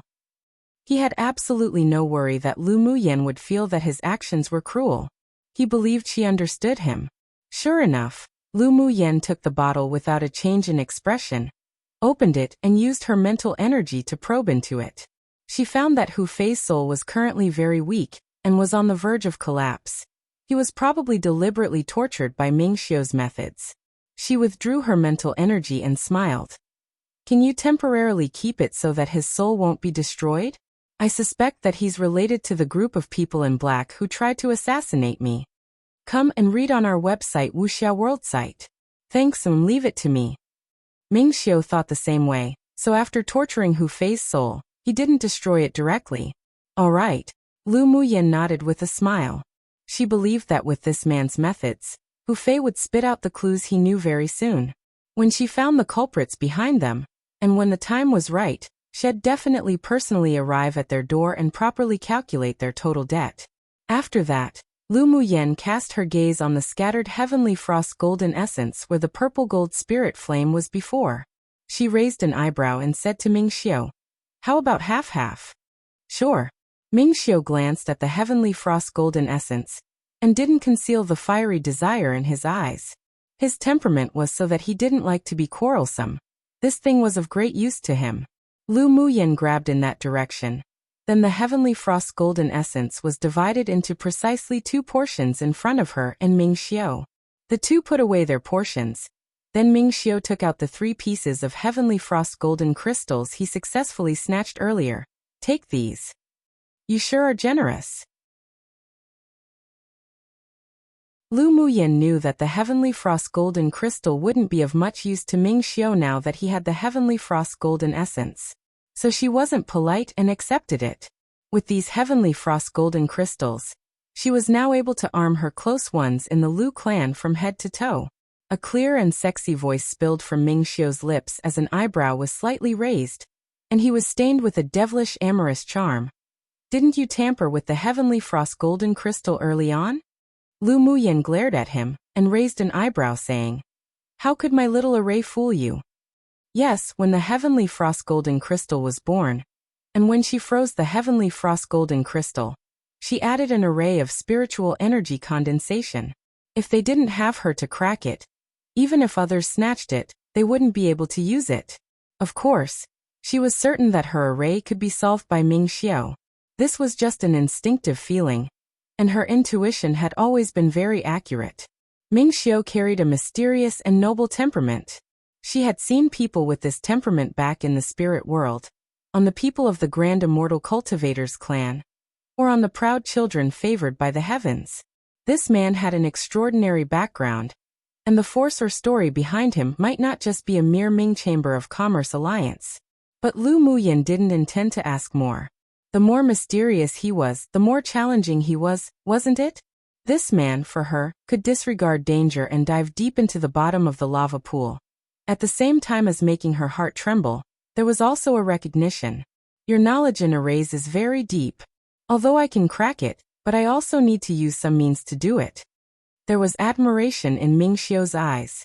The little woman's attainments in arrays were even stronger than the enshrined array master in the 9 layers hall. Given time, when her cultivation base reached a certain level, she definitely would blossom in radiant splendor on Tianling continent. He would take her beneath his wings, but he wouldn't hinder her from flying freely. His woman didn't need to hide behind him. He knew that she wanted to stand with him shoulder to shoulder. His, Ming Xiu's woman, would naturally be the best. The stronger she was, the more he liked her. Lu Muyan smiled lightly and indifferently. Her mastery in arrays was stronger than her talent for alchemy. After she forms her nascent soul, she could then perform some of the other arrays and restrictions. By then, one would probably not be able to find any who could crack them on Tianling continent. Let's go out first. After staying in here for so long, I'm afraid that eldest brother and the others would be anxious. All right. Ming Xiu took a step towards Lu Muyan and held her in his arm. A layer of light blue water elemental energy shield enveloped the two of them. He tapped his foot and the two disappeared in this space.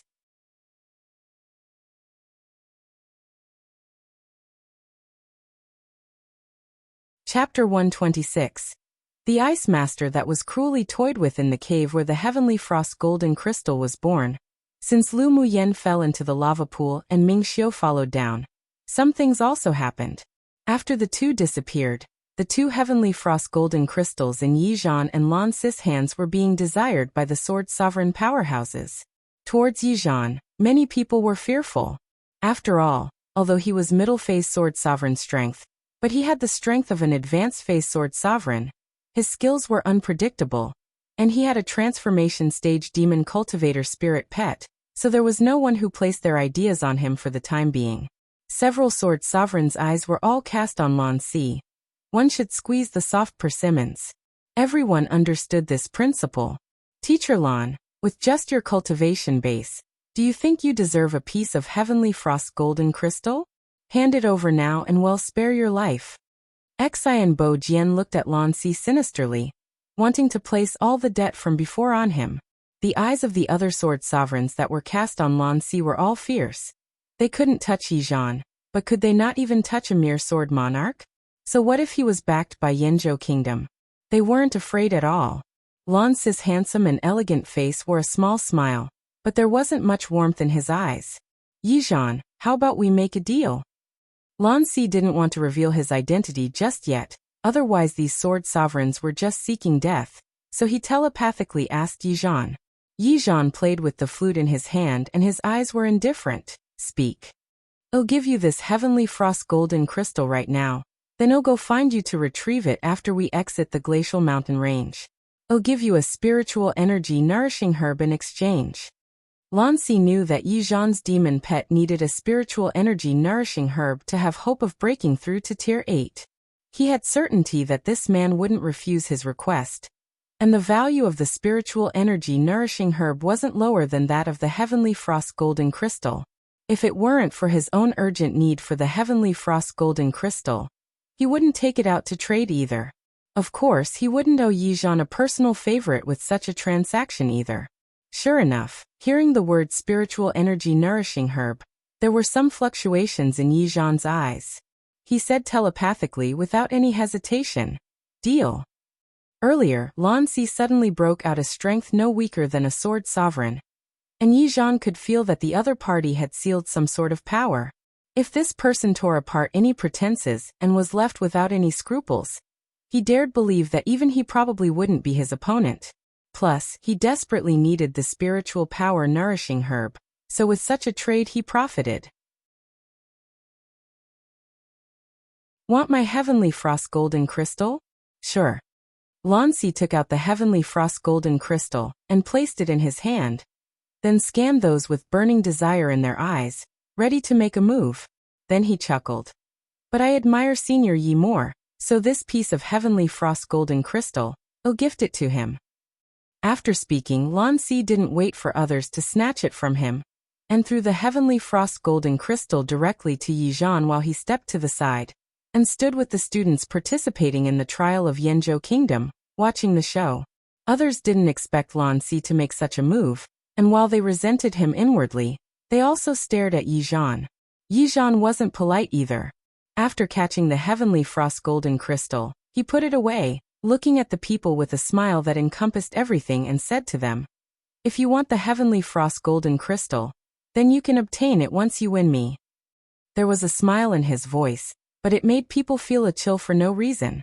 The Shui clan's Sword Sovereign snorted coldly and incited, "Let's go together. I don't believe that with so many of us, we can't beat him." All right. The other Sword Sovereigns considered it for a moment, then gritted their teeth and agreed. Even if they failed to snatch it, Yi Zhan wouldn't kill them. Meanwhile, the two demon cultivators took the opportunity to dart out the cave. Whether the Ice Master was dead or alive was unknown. Their two other companions were killed, and although they did want the Heavenly Frost Golden Crystal, but their life was even more important. Right now, those human cultivators had no time to bother with them in order to compete for the Heavenly Frost Golden Crystal. If they finished competing for it, They might just plan to take their demonic beast crystal cores, so it was better to leave early. After that, Yizhan didn't even release his spirit pet of the transformation stage, and only used 3 moves to shock the sword sovereigns into retreat. Before absolute power, all conspiracies and schemes were in vain. Having been uselessly optimistic, the sword sovereigns of the other clans hated Yizhan's dominance, but they couldn't do anything about him. Come and read on our website Wuxia World site.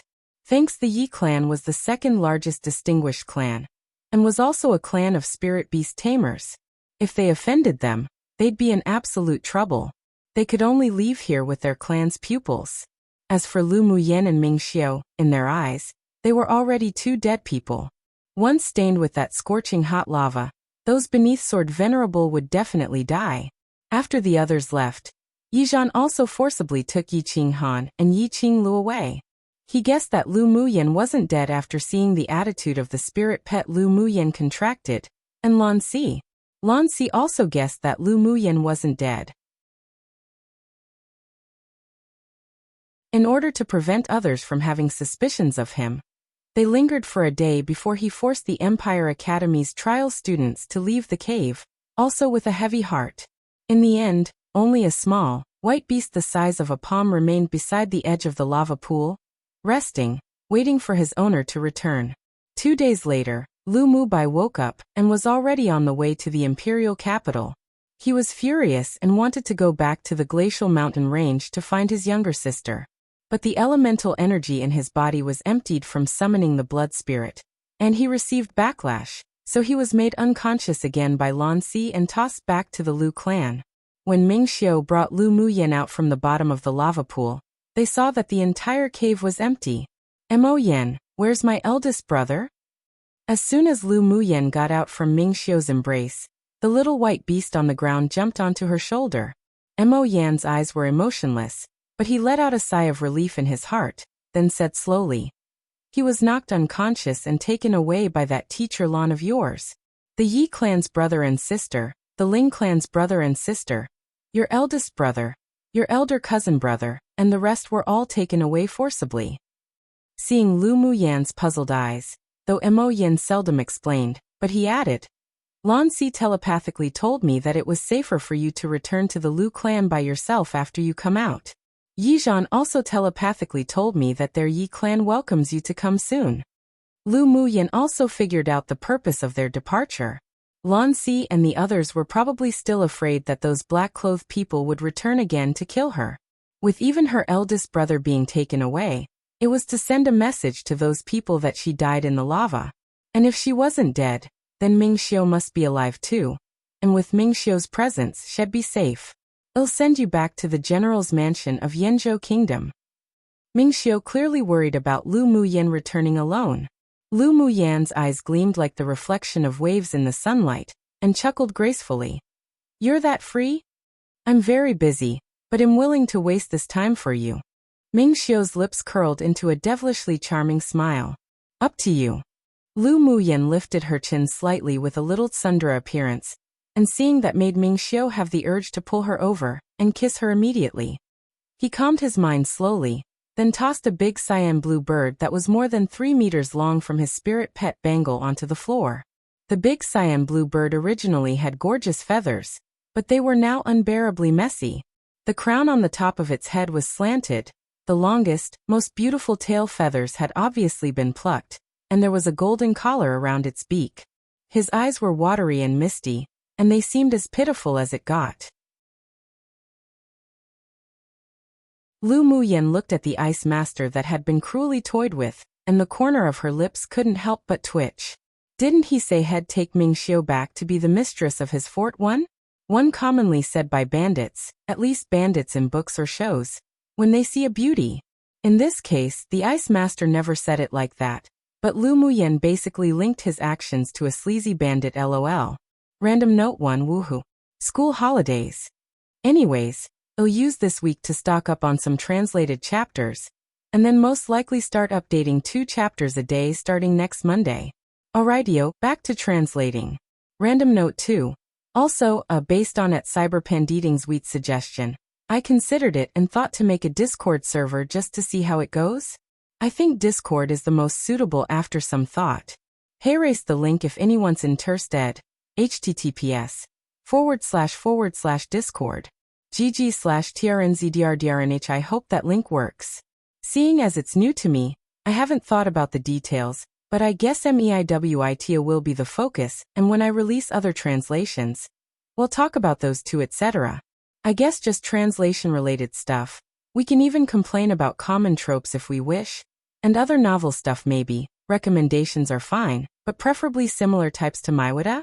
Mainly because there are already FB groups and Reddit groups out there that I've found and joined with recommendation functions you can use that are quite handy. So maybe recommendations will remain similar feel story to Maiwada, or with similar but not often seen tros? Questions are welcome OFC, for people with common interests. Anyways, I'll see how that all goes first. Thanks for reading.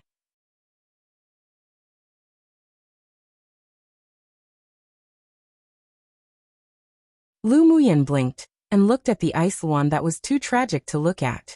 Wasn't he abused a bit too miserably by Ming Xiao? This Tier 8 Demon Cultivator Ice Master was taken care of by you just like that.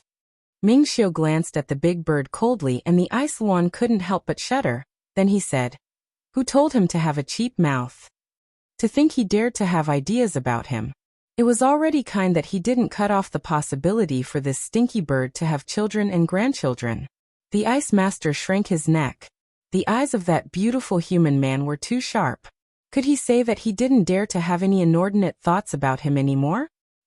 Lu Muyan couldn't help laughing as she watched the Icewan's miserable appearance, and that pair of innocent-looking eyes. The Icewan found himself being ridiculed by a weak human woman, and couldn't help but glare at her fiercely.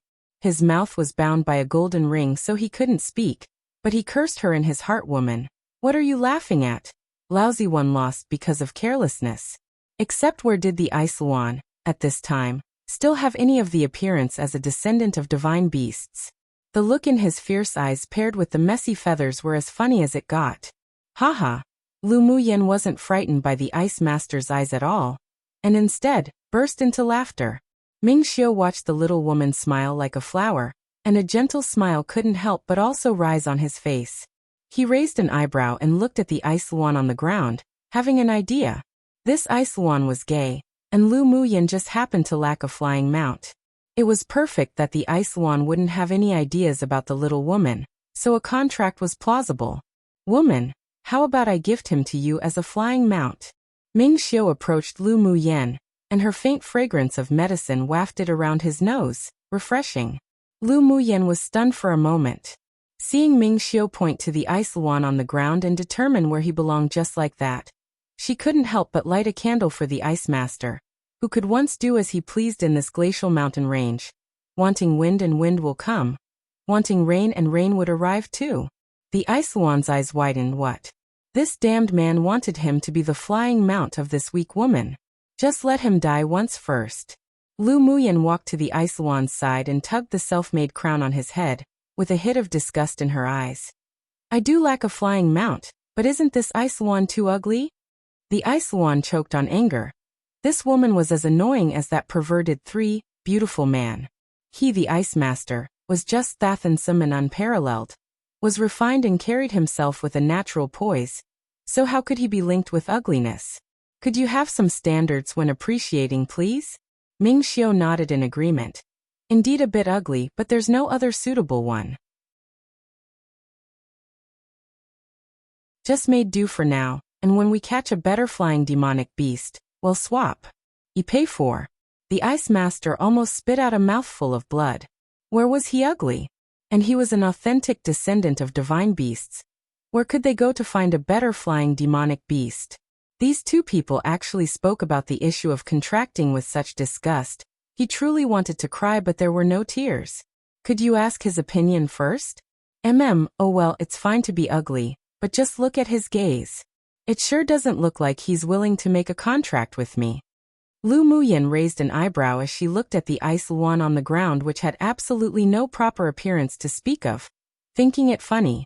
Ming Xiao's eyes sharpened and the cold knife in his eyes was thrown directly at the Icewan, then be threatened telepathically into his sea of consciousness. It's your blessing to be my woman's flying mount. Think about what to do yourself.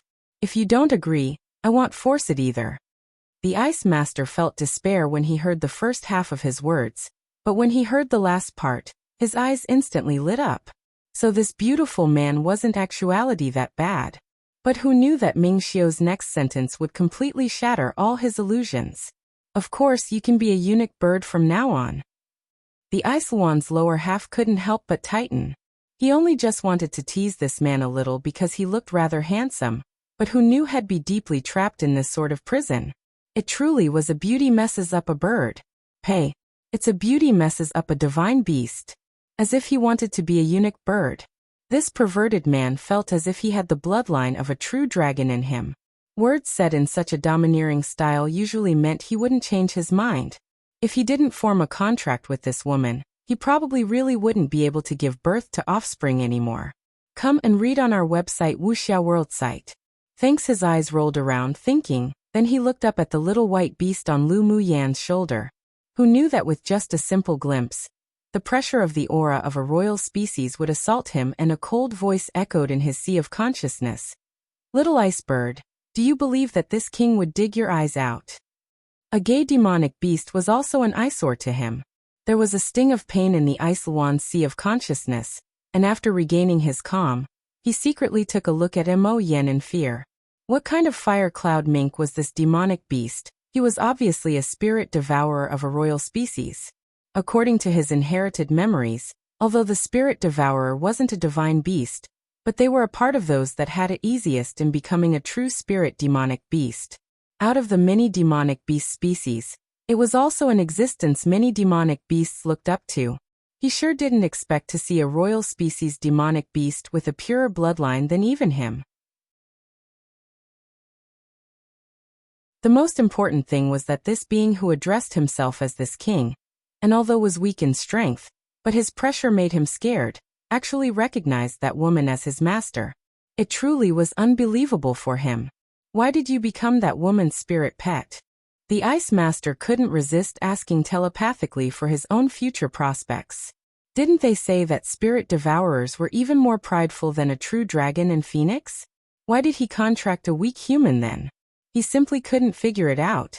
Mo Yin was originally too lazy to answer the ice wand's question, but remembering that Lu Muyan should indeed have a flying mount, and although this ice wand was just the Cyan Wan and Fire Phoenix's descendant, but its bloodline was still rather authentic, so he was barely qualified to contract the same master as him. She's still weak now, but one day shall soar into the sky and become an existence that others could only look up to and cannot be reached. Mo Yan's voice carried a sense of affirmation in the indifference. After seeing so many surprises and trump cards of Lu Muyan, and with the thousands of years of experience he's had, this woman's future achievements would certainly not be meek, and his choice couldn't be wrong. The Ice Wan was startled when he heard Mo Yan's telepathic words. The spirit devourer was just that optimistic about that woman? He cast his gaze to Lu Muyan and took a good look. Before, because the woman was young, he didn't pay much attention, but now that he looked closely, she was actually a really beautiful woman. Since she had such a gorgeous appearance now, once she grew up, she'd definitely fit the saying one look back with a smile gives birth to thousands of types of charm, and would definitely be beautiful enough to cause the downfall of a country. In actual fact, he wasn't gay. He just liked to tease beautiful men and women, and even more so towards beautiful men that were nourishing to the eye. Yet who knew which son of a bitch spread the rumor that he was gay? And now just randomly teasing a beautiful man caused him to be beaten beyond recognition. Was it easy for him, was it? Have you made a decision? Ming Xiu saw the eyes of the Ice Wan look here and there, and even moved his gaze onto Lu Muyan, so he asked grimly. The Ice Wan had a carefree nature, and had long tossed away his moral integrities, so he immediately resigned himself to fate and nodded. I'll regard her as my master. He also wanted to visit the human world to have a look. The master who was even chosen by the spirit devourer shouldn't be too bad. Otherwise, even if he had to risk being a eunuch, he wouldn't succumb. Of course, if the woman wanted to order him around right now, then it wouldn't be so easy. Without strength and ability higher than him, he wouldn't obey from the bottom of his heart. As a result, Lu Muyen didn't even get to use the methods of enticement to kidnap and threats that she had originally prepared, and the one human one beast had already helped settle a high-level flying mount for her. A drop of blood fell on the middle of the Ice Luan's brows. Lu Muyen formed a few Taoist seals, forming a contract seal mark, and a difficult, obscure incantation poured out from her mouth. Immediately, a soft, jade-colored light shone brightly, instantly enveloping her and the Ice Luan, lasting an incense stick of time. When the light curtain dissipated, the contract of equals was formed, and Lu Muyen and the Ice Luan also had a connection between their hearts. One Laozi technically translates to your father, but in this case, considering its usage in another novel of this author's, translating it to your father is just weird. It's an arrogant way of saying I, used often by men. I'm going to keep it as it is. 2a saying meaning to get what you want whenever you want it. 3 here, perverted just means abnormal / twisting logic etc. 4p is used to indicate spitting. Usually used when you hear something unlucky or you don't like what you hear, or even what you yourself had accidentally said, and you just spit on it, hoping whatever was said doesn't happen. Kind of like knocking on wood.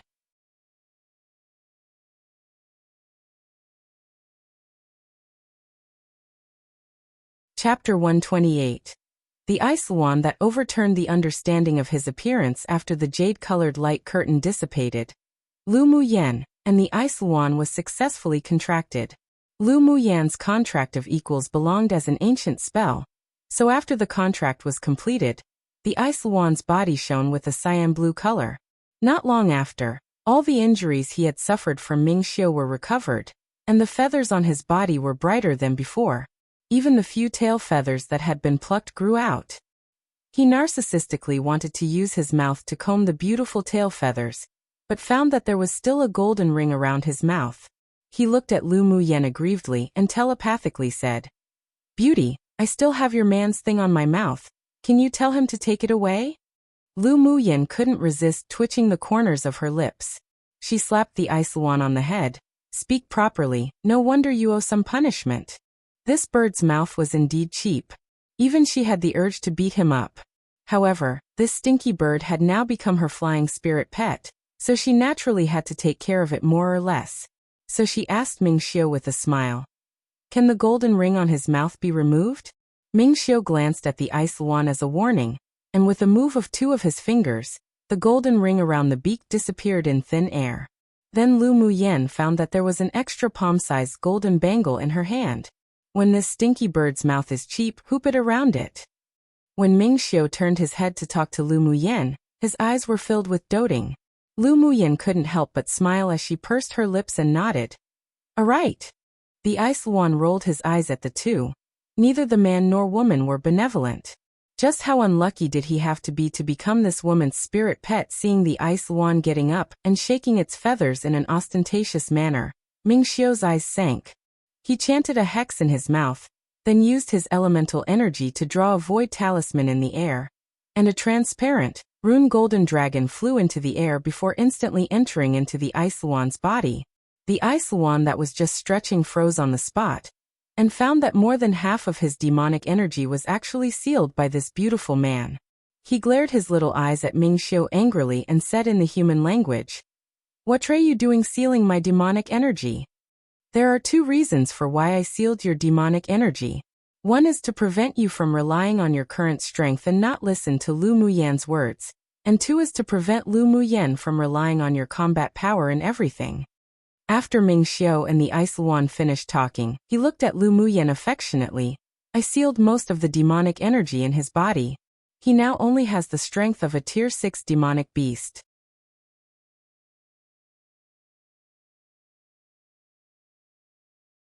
Imperial Capital, Yanzhou Kingdom. After the news of Lu Muyen's death in the glacial mountain range was spread by scheming people deliberately, it was known by everyone. The Gu clan and the Lu clan's political opponents were all watching them as a joke in secret. As everyone knew, whether it was when Lu Muyen was still a trash, or whether it was after she eradicated her terminal meridian's constitution and displayed her exceptional talents, she was still the treasure that the Lu clan held in their palms and loved dearly. Marshal Lao's 3 sons and 1 daughter all gave birth to sons, and Lu Muyen was the only granddaughter, so no matter who in the Lu clan, from old to young, they all regarded her as a treasure. Now that the news that Lu Muyen was unfortunately buried in the lava pool was spread, it caused a mighty uproar in the Lu clan, and even the entire imperial capital. Lu Mubai was still in a coma when he was sent back to the Lu clan. He had used a trace of his origin energy and received backlash from the spell, plus the fact that Lan Si didn't want to add frost to snow, so he made him faint. It would take at last 5 more days for him to wake up. Lan Si, where's my family's yener? Lu Zhantian looked at Lan Si coldly with a tense expression. If the rumors were true, he'd definitely go tear off the roof of Empire Academy and the Imperial Palace. If it weren't that Lu Muyan's soul tablet was still completely intact in the Ancestral Hall, they wouldn't have been able to bear it, and would have killed their way into the Imperial Palace to find the Imperial Teacher, and Wanli to settle their debts. Seeing the nervousness on the faces of Marshal Lu and the Lu Mou married couple, Lan Si didn't keep them guessing and immediately told them what had happened in the glacial mountain range. Lu Mou pondered for a bit, then looked at Lan Si, his eyes solemn. You mean to say that Yener didn't die after falling into the lava pool? That Monarch Ming will rescue her? And your purpose of rushing back is just to draw out that secret force in the darkness? His clear and handsome face was exceptionally calm, but a layer of killing intent condensed in his heart. Since those people dared to touch their family's treasure, then they must be prepared to deal with their Lu clan's revenge. Lan Si took a sip of tea in his teacup and nodded. Those who want to kill Lu Muyen are obviously similar to sacrificial soldiers. In order for them to complete their mission, they would fight with their lives without hesitation. That entity is very mysterious, and it's definitely not like something that the Empire could raise. According to your opinion, that wave of people who attempted to assassinate Yener might be an entity of another kingdom? Lu Zhantian's brows furrowed tightly. If this were the case, then things would become more complicated. If those who attempted to assassinate his family's Yener were sacrificial soldiers sent by another kingdom's entity, then it also meant that this attack wasn't aimed mainly at Lu Muyen, but the entire Lu clan. The implied meanings behind this were worth pondering.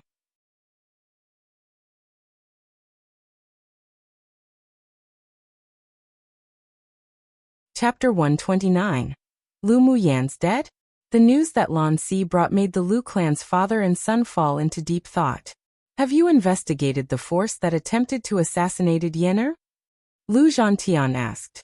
Lan Si slid his fingertip over the rim of the teacup, and after a long pause he replied, I suspect that there are influential officials of the Empire who colluded with other kingdoms' powers. After all, Lu Xiang and Hu Fei taking action against Lu Muyen meant that they should be chess pieces buried in Yanzhou Kingdom by that force. Lu Mou tapped his fingers irregularly on the table. Lan Si's words were exactly what they had guessed. If they followed this clue, then the Gu clan was most suspicious. Lan Si, now our main concern is when my family's Yener could safely return. Lu Mou temporarily put aside the complex affairs of the kingdom. What he worried most about now was the safety of his treasured daughter. Ling Yuzin's beautiful face was filled with worries, and there was a haze in her eyes. If any misfortune befalls my daughter, your Empire Academy won't be removed from the responsibility either. After all, that person named Hu Fei is your trial instructor this time. If anything happened to her baby girl, she must make the Empire Academy pay the price. To begin with, she didn't approve of Yener going to the glacial mountain range for some trial. If it weren't that the principal found her husband to discuss the details and guaranteed Yener's safety, how could she put her daughter in that kind of danger? Lan Si also knew that this time Lu Muyen being knocked into the lava pond by Hu Fei was also the Academy's responsibility. If it weren't for Monarch Ming taking action to kill Hu Fei, he would have wanted to tear his body into thousands of pieces too. Originally, he was just left as bait for fishing, but who knew he turned out to be a scourge in the end? This was also a lesson to be learned. Don't worry. I can guarantee that Lu Muyen will be fine. With the strength of Monarch Ming, he probably already found Lu Muyen. If even then she died, then Monarch Ming needn't bother living. Despite hearing such assurance from Lan Si, the hearts of those in the Lu clan were still not at ease. Now Ling Yuxian always carried the soul tablet, which had Lu Muyan's soul energy within it, everywhere. Only when the soul tablet was intact could they temporarily feel relieved. In a beautiful, imposing, and majestic mansion in the imperial capital, Gu Yanran played chess with Gu Yuankai in the study, when a black-clothed man suddenly appeared in the room on one knee. Gu Yuankai stared at the chess game without lifting his eyelids and asked, "Is Lu Muyan really dead?" The man in black replied respectfully, "This subordinate has discovered what happened that day. If there's no accident, then Lu Muyan would definitely have died." Then he revealed the news that he inquired about, and he didn't hide the fact that Monarch Ming went into the lava to search for Lu Muyan. Gu Yanran's originally gentle and pleasant temperament had already undergone earth-shaking changes. There was always a lingering haze on her face, unable to be rid of. Her face was pale, and her entire person looked gloomy and depressive. Hearing that the masked man in red who rescued Lu Muyan at the auction last time disregarded his life and jumped into the lava to look for her, the jealousy in Gu Yanran's eyes appeared as if it were about to erupt. She gritted her teeth and said bitterly, "That woman's just a vixen. This way of death is too easy on her." Gu Yanran wasn't reconciled. In her heart, she didn't want Lu Muyan to die like this. It wasn't pity, but instead, the hatred in her heart made her want to torture Lu Muyan to death with her own hands. Gu Yuankai placed a black chess piece on the board, his face calm, and his voice was stern. "Yanran, you lost." Gu Yanran looked down at the chessboard, feeling even more annoyed. Her expression was full of grievance. Daughter really can't swallow this anger. Now that her Dantian was destroyed by Lu Muyan, and her entire cultivation base was useless, she would be gloated about and looked at with contempt and sympathy if she went outside. How she hated! Once she was the most dazzling pearl in the freshman class of the Empire Academy. Lu Muyan was just a trash grit that chased after Qi Yixian. Now she also tasted what it felt like to become trash, but it also made her feel even more resentful against Lu Muyan. Come and read on our website Wuxia World site. Thanks, Yanran. That person already promised to repair your Dantian after the matter's done. The loss of your cultivation base is only temporary. Lu Muyan is also just a touchstone for you to grow into a strong person. You shouldn't accumulate too much resentment against her. Otherwise you'll definitely be troubled by heart demons in the future. Gu Yuankai was a clear-headed and rational person. He didn't agree with his daughter's endless hatred towards Lu Muyan. If a heart demon appeared, then it'd be exceptionally difficult in the future to advance to a high-level sword master. Gu Yanran also knew that what her dad said was truth, but the long-standing grievances had already been buried in her, so how could it be resolved? Unless she personally killed Lu Muyan, then could her hatred be dispelled. Dad, when that time comes, I want to massacre the Lu clan with my own hands. A ruthless look flashed in Gu Yanran's eyes. Even if Lu Muyan died, she'd also make the Lu clan pay the price by having their entire clan exterminated. Gu Yuankai not only didn't feel frightened by Gu Yanran's cruelty, but was instead very gratified. This was right. This was the daughter he had carefully nurtured. All right, I'll let you personally exterminate the entire Lu clan when that time comes. The next day, Lu Zhantian took Lu Mou into the palace to find the emperor and the imperial teacher to settle their debts, and also personally led people to smash the Empire Academy's inscribed boards. Afterwards, the door of the Lu clan remained closed, and there was a faint sound of crying that came from within. This also confirmed the news that Lu Muyan had died in the glacial mountain range. In addition to those who gloated and watched the good show, there were also some people who sympathized and felt sorry about it. The Lu clan's father and son did this, as they wanted to let the secret forces in the dark relax their vigilance and lure the snake out of the cave. As if they would tolerate venomous snakes on the bed, spying from the darkness one. Failure to remove them wasn't only harmful to the Lu clan, but also to the entire empire. A secret room in the imperial palace. A middle-aged man in a purple robe sat on the main seat, and the Emperor Yun Tianchen and imperial teacher Yin Song sat beneath him with respectful expressions. The man held a string of Buddhist beads in his hand. Each black bead was very smooth, and could be seen that it was caused by frequent rubbing. Lu Muyan is really dead? According to the current information, she should be dead. Yin Song sighed. It was a pity for such a good seedling that was Lu Muyan. He originally even wanted Ruanli to focus on raising her. Yin Tianchen was silent for a while and said, I feel that Lu Muyan may not be dead. Hearing what the emperor said, the purple-clothed man's expressionless face displayed a bit of interest. Why do you say so? I found that the Lu clan's reaction to the news of Lu Muyan's death appeared normal on the surface, but there's just something that feels wrong. Yin Tianchen paused, then continued to say, I know that all the descendants of the Lu clan's main bloodline have a soul tablet. You would know whether one's dead or not by looking at the soul tablet, so whether Lu Muyan was dead or not after falling into the lava pool, the Lu clan would know the clearest. Coming to the imperial palace to cause trouble and smashing the Empire Academy's inscribed board, although it appeared to be venting, but based on my understanding of the Marshal and General Lu, if the Lu girl really died, then they would definitely have already done something crazy long ago, and not just touched the surface of things. Yin Song furrowed his brows and asked, You mean to say they did it for others to see? Indeed. Let alone the Lu clan's fear of that hidden power. Even our imperial family must also find the power that will secretly endanger Yinzhou Kingdom. Yin Tianchen nodded. The middle-aged man in purple chuckled lightly, and his eyes that looked at Yin Tianchen carried a rare hint of admiration. Indeed. The Lu clan is indeed pretending. That old little kid Lu Zhantian already came to find this eminence too to discuss this. I think it's a play on. How could one tolerate people snoring by their side on the bed? Also meaning, how could one tolerate others encroaching on own territory? Similar idea, how could one allow snakes to encroach their territory? Too honestly, Chinese people and their love of addressing themselves with their own titles instead of me/I to show their status like, this highness used by Ming Xiao. This monarch used by Bing Ji. Now used by this person lol.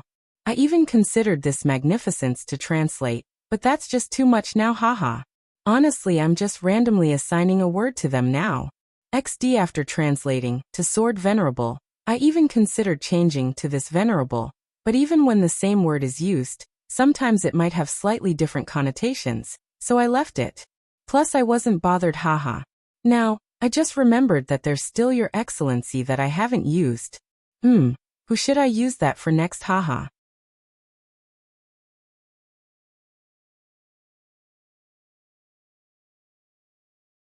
Chapter 130. The imperial family's attitude. Yin Tianchen and Yin Song looked at the purple-clothed man in surprise. That old little boy's extremely crafty, but this time the Lu clan's little girl's incident really did infuriate him. The purple-clothed man rubbed the Buddhist beads in his hand, and one could hear that he was rather close to Lu Zhantian from his tone. Yin Tianchen was recently receiving the Empress' cold reception, and he deeply realized that the Lu clan's grievance this time was deep. Imperial grandfather, what do we need to do as the imperial family? The relationship between he and Lu Moz was already cold to begin with in the recent 2 years. If they really fought because of Lu Muyan's situation, then he was afraid that she'd break everything off with him. Do nothing for the time being. Let's talk about it when the Lu clan's little girl returns. The purple-clothed man lifted his head and looked into the distance. It's been said that the Lu clan's little girl is also a clever one. There shouldn't be any problems. When she returns, you both try your best to befriend her. Yin Tianchen and the imperial teacher exchanged a glance, and saw the confusion in each other's eyes. He tentatively asked, Imperial grandfather, is it that you desire to befriend the alchemist behind Lu girl? The purple-clothed man sneered. The alchemist behind her is not even known by this eminence, so how could one speak of befriending? She and Monarch Ming does not have a normal relationship. Simply based on this, it is worth our effort to befriend. Monarch Ming? You mean the senior sword sovereign who jumped into the lava pool for Lu girl? Yin Tianchen had investigated what occurred at the glacial mountain range, so he also knew the existence of Monarch Ming. Yin Song's cloudy eyes displayed a sharp light. Is it possible the Monarch Ming that your lord speaks of is the person who appeared and saved the Lu clan's girl at the Ming Chamber of Commerce Alliance? When they heard of what occurred last time in front of the Ming Chamber of Commerce Alliance, they had ordered people to investigate the two sword monarchs present. It took some means and time to find out the identity of the black-clothed old man, but the moment they had just started investigating Monarch Ming's identity, they were warned by the Ming Chamber of Commerce Alliance's superiors and requested to not spread the news. Due to that, they gave up and sealed the news. Yes, it is him. The purple-clothed man nodded and continued. If I did not assume wrong, then he should be the hall master of the 9-layer hall, and also the real power behind the Ming Chamber of Commerce Alliance. What? Yin Tianchen and Yin Tsang exclaimed in disbelief. The purple-clothed man raised the corner of his lips slightly. No need to be so surprised. The sword sovereign powerhouses of the 10 distinguished clans at the Glacial Mountain Range probably did not even recognize him. Otherwise they would definitely not dare to contend for the Heavenly Frost Golden Crystal with him. I also only accidentally learnt of this person's existence when I traveled to the southern region 3 years ago. The purple-clothed man's eyes were full of caution and fear. This person is powerful and mysterious, and the forces behind him is even more unfathomable. Our Yanzhou kingdom can only befriend, and can never ever offend. An existence not even known by the sword sovereign powerhouses of the 10 distinguished clans? Then this person is too mysterious. Yun sighed. When Monarch Ming saved Lu Girl outside of the Ming Chamber of Commerce Alliance, he was only at Sword Monarch Cultivation Base. Just how long has it been, and he already advanced to Sword Sovereign Cultivation Base, and even fought 1 against 9. Truly too strong. The 9-layer hall is one of the most mysterious forces in the southern region. The 10 distinguished clans of the eastern region can only be ranked as third-rate forces there. Not knowing the existence of Monarch Ming is also understandable. He must be exceptional to be able to sit on the seat of Hall Master. Being strong is the first condition. The purple-clothed man explained. Yin Tianchen thought deeply about it, then said, as such, then the mysterious master behind Lu Girl is potentially Senior Monarch Ming? Highly possible. Otherwise he wouldn't risk jumping into the lava pool to save her. The purple-clothed man said, as for Monarch Ming's identity, you two must keep secret and must not disclose it. Yes, not to mention the mysterious and unpredictable 9-layer hall. Even the Ming Chamber of Commerce Alliance that spanned the entire Tianling continent was in existence that Yanzhou Kingdom couldn't provoke. They naturally wouldn't be loquacious and cause trouble. 3 days later, Lu Muyan and Ming Xiu rode Bingji to a barren mountain outside Yanzhou Kingdom. The Ice Luan's figure was too eye-catching, so she decided to enter the city alone. Come and read on our website Wuxia World site. Thanks woman, I'll send you up to here. Ming Xiu reached out and hugged Lu Muyan, then immediately let go. He had probed the entire imperial capital using his mental energy, and didn't discover any ambushes. It was safe for Lu Muyan to enter the city and go home alone. After leaving Ming Xiu's warm embrace, Lu Muyan restrained the emotions in her eyes and smiled. All right. Let's meet again. Woman. I believe we'll meet again very soon. On Ming Xiu's face that was so handsome it was otherworldly, rose a devilishly charming smile, and he leaned in beside her ear. If something happens, take the Ming Alliance token that I gave you last time to find Elder Yi at the Ming Chamber of Commerce Alliance. He will obey your instructions. Lu Muyan's clear eyes were filled with a dense smile. All right.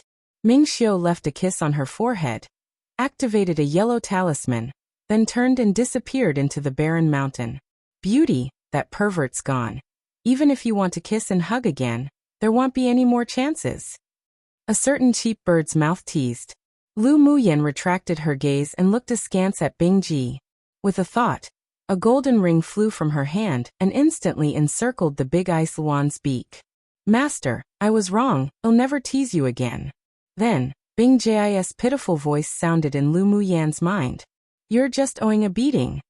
Lu Muyan rolled her eyes at him, then raised an eyebrow and asked, are you going to take the initiative to enter the spirit pet bangle yourself, or should I put you in?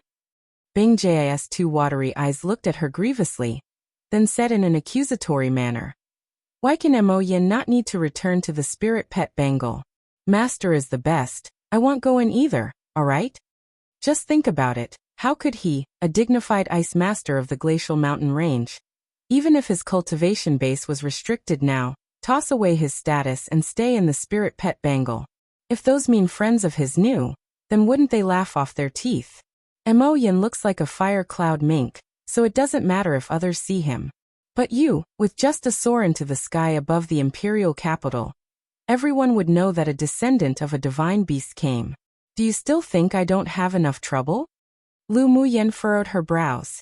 This stinky bird didn't only have a cheap beak, but he sure had a lot of issues with things. Bing Ji chalked, then glanced at the cold Mo Yen on Little Master's body, and his eyes rolled around in thought.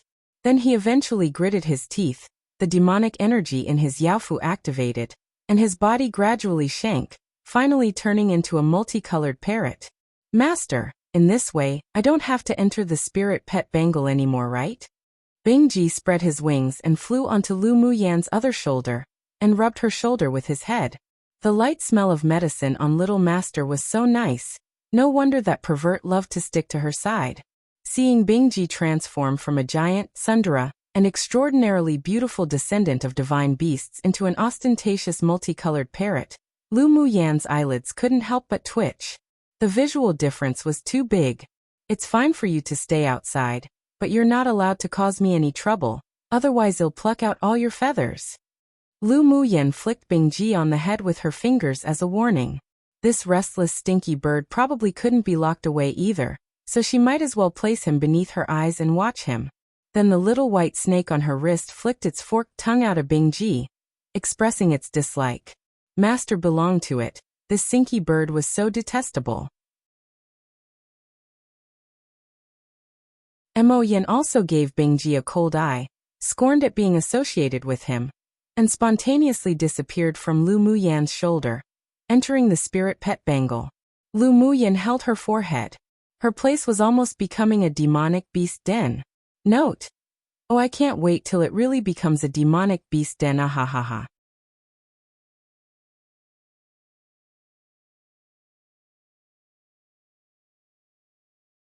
Chapter 131. Making a deal with the imperial family. Lu Muyen covered her body with a white cloak when she entered the imperial capital city, and no one recognized her. When she arrived at the general's mansion, she used her mental energy to investigate the area. When she found that no one was following her, she leapt lightly over the wall and went inside. Lu Muyen didn't use any concealing methods when she entered the general's mansion. That's why she was immediately found by the steward. She took off the cloak over her head, revealing a stunning face, and shouted with an affectionate smile, "Grandpa E. Young Miss has finally returned." Seeing the visitor was Lu Muyen, Steward E was so emotional that he had tears in his eyes. He also knew that the rumors outside weren't true. Lu Muyen stepped forward to support him. "Grandpa E, don't worry about me, I've got good luck. Young Miss is worthy, so you must have heaven's help." Steward E quickly wiped his eyes and said with a smile, "Quickly go to the secret room. The Marshal and General are discussing your business." "All right, Grandpa E, I'll go first then." There was a secret passage under an empty courtyard of the Lu clan which contained several practice rooms, and a secret room equipped with arrays. Only people with the recognized aura of the Lu clan could enter. Lu Muyen walked to the door of the secret room, put her hands on the stone wall of the secret room, then merged her aura into the stone wall, and a stone door opened in the middle. As soon as she walked into the stone wall, she saw two pairs of excited eyes staring at her. Yenner, Lu Zhantian and Lu Mou stood up at the same time and exclaimed, "Paternal Grandpa, Dad, I've returned." Lu Muyen walked towards the two with warmth in her eyes. Lu Zhantian was so excited his face flushed entirely red. "You stinky girl finally returned. We were so anxious." "As long as you've returned." Lu Mou's handsome and elegant face also revealed a rare expression of having peace of mind. "Just what's going on?" Lu Zhantian took Lu Muyen to sit down and ask. Lu Muyen also didn't conceal anything and briefly recounted what occurred in the glacial mountain range. She didn't even conceal the matter of subduing the spirit flame and Bing Ji. These were all family that she could trust, so she'd tell them the truth. "So that's how it was. Our Lu clan really owes Monarch Ming a huge personal favor. Lu Zhantian felt lingering fear in his heart after hearing it, and had gratitude in his tone. If it weren't for the ice bangle that Monarch Ming gave Yenner, his family's Yenner might just have been buried in the lava. Lu Mou nodded in agreement.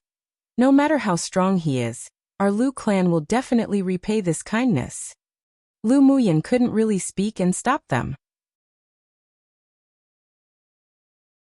She couldn't just tell her paternal grandfather and father that Ming Xiu, that guy, in actual fact, fell in love with her, right?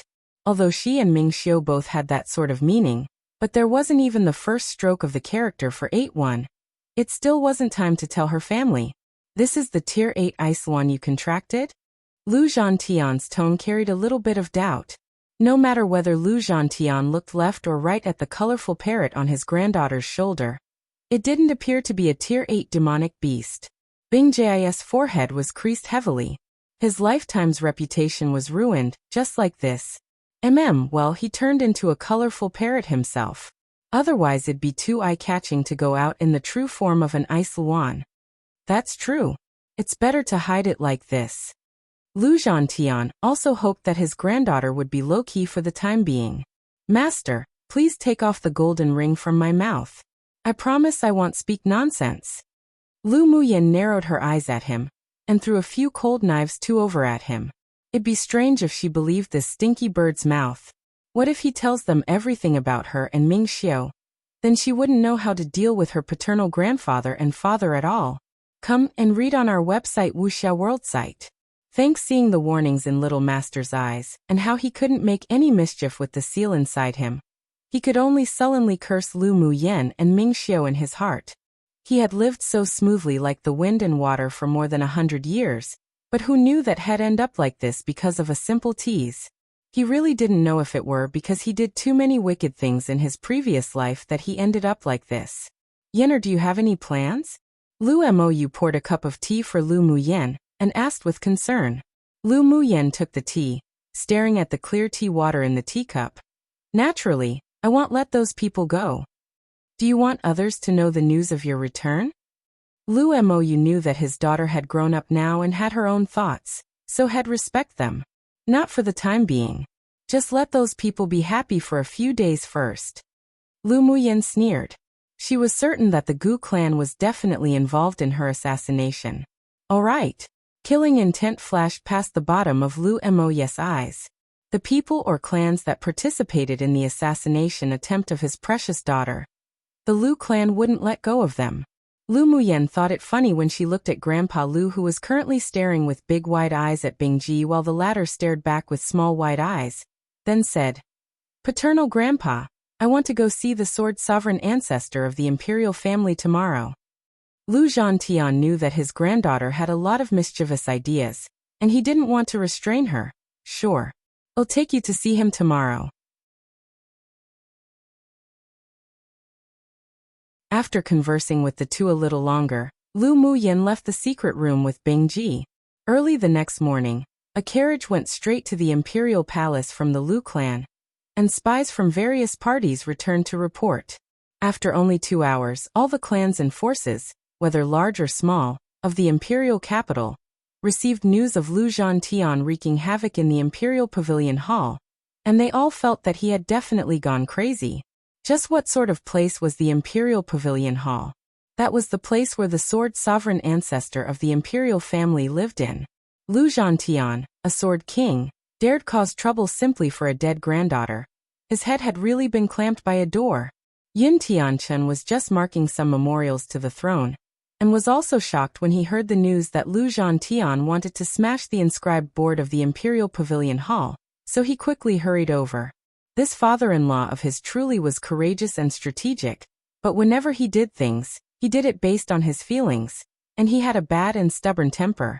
If he offended Imperial Grandfather, he really didn't know how to help the Lu clan clean the grounds.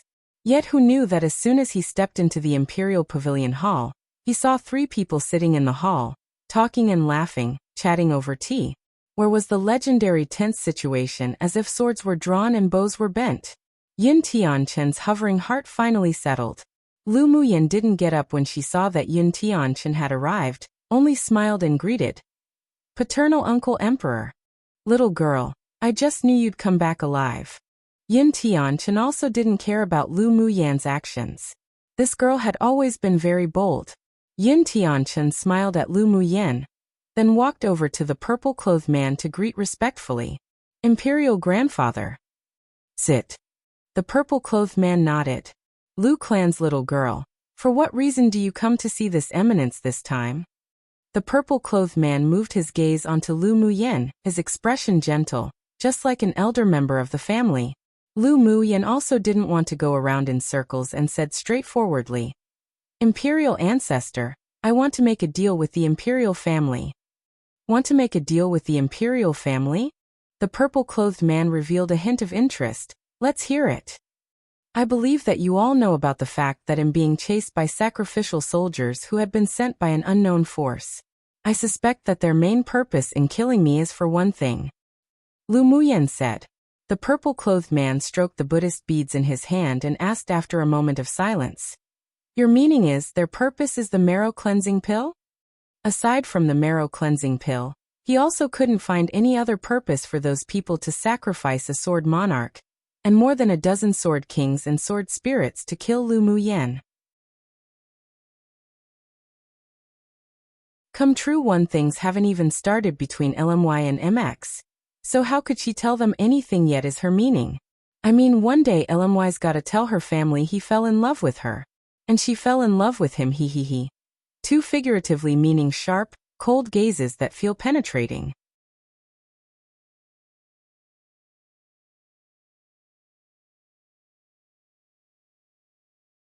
Chapter 132. Love-making poison. Gu Yin Tianchen and Lu Zhantian had different reactions after listening to the conversation between the two. Lu Zhantian exuded a chill. Secretly hunting down his granddaughter just for some pills, those people truly deserve to die. Meanwhile, Yin Tianchen's eyes revealed slight confusion. If it's for the marrow-cleansing pill, then shouldn't they try to catch Lu girl? Why do they want to assassinate her instead? The purple-clothed man looked at Lu Muyan meaningfully and smiled. What do you think, little girl? If the enemy kingdom had a person who owned marrow-cleansing pills, and who could also refine the energy-nourishing pill, but was the granddaughter of a great marshal who can't be used for themselves, then what would you all do if it were you? Lu Muyan asked with a light smile. Yin Tianchen answered. Naturally kill.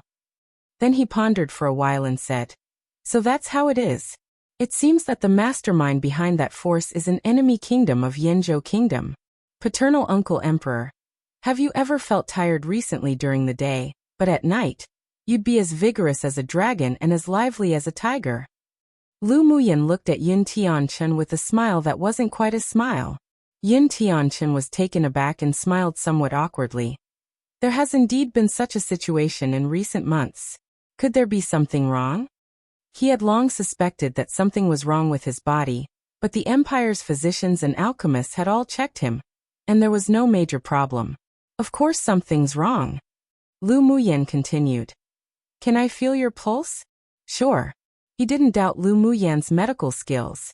He had never told outsiders about his symptoms, so since she could tell his symptoms, then she must have an extraordinary side. Lu Muyan probed Yin Tianchen's pulse and furrowed her brows unconsciously. There's a type of toxin hidden in your body, but it hasn't broken out yet, so other physicians or alchemists can't detect it. But if you wait for them to be able to detect it, then Paternal Uncle Emperor, your entire cultivation base would probably already be lost. What kind of poison is it? Yin Tianchen, as the monarch of an entire kingdom, indeed had a heart that was fearless against danger. Even if he was shocked inwardly, but he didn't display it. A kind of love-making poison one. Seeing the confusion in Yin Tianchen's face, she added, Paternal Uncle Emperor, when night arrives and you find that you're really energetic, is it when you go to Imperial Noble Consort Gus' place? Yin Tianchen narrowed his eyes slightly and concealed the dark light in his eyes. He hadn't felt it before, but in retrospect, it was indeed true. Every time he was full of energy, and when the fire in his abdomen was burning like a stove, had always inexplicably walked to Gu Yenting's palace. As long as he made love for the night, the next day he'd feel refreshed. This situation was as if he had no control over it. The only person he loved was Lu Moz, and yet he was extremely infatuated with Gu Yenting's body.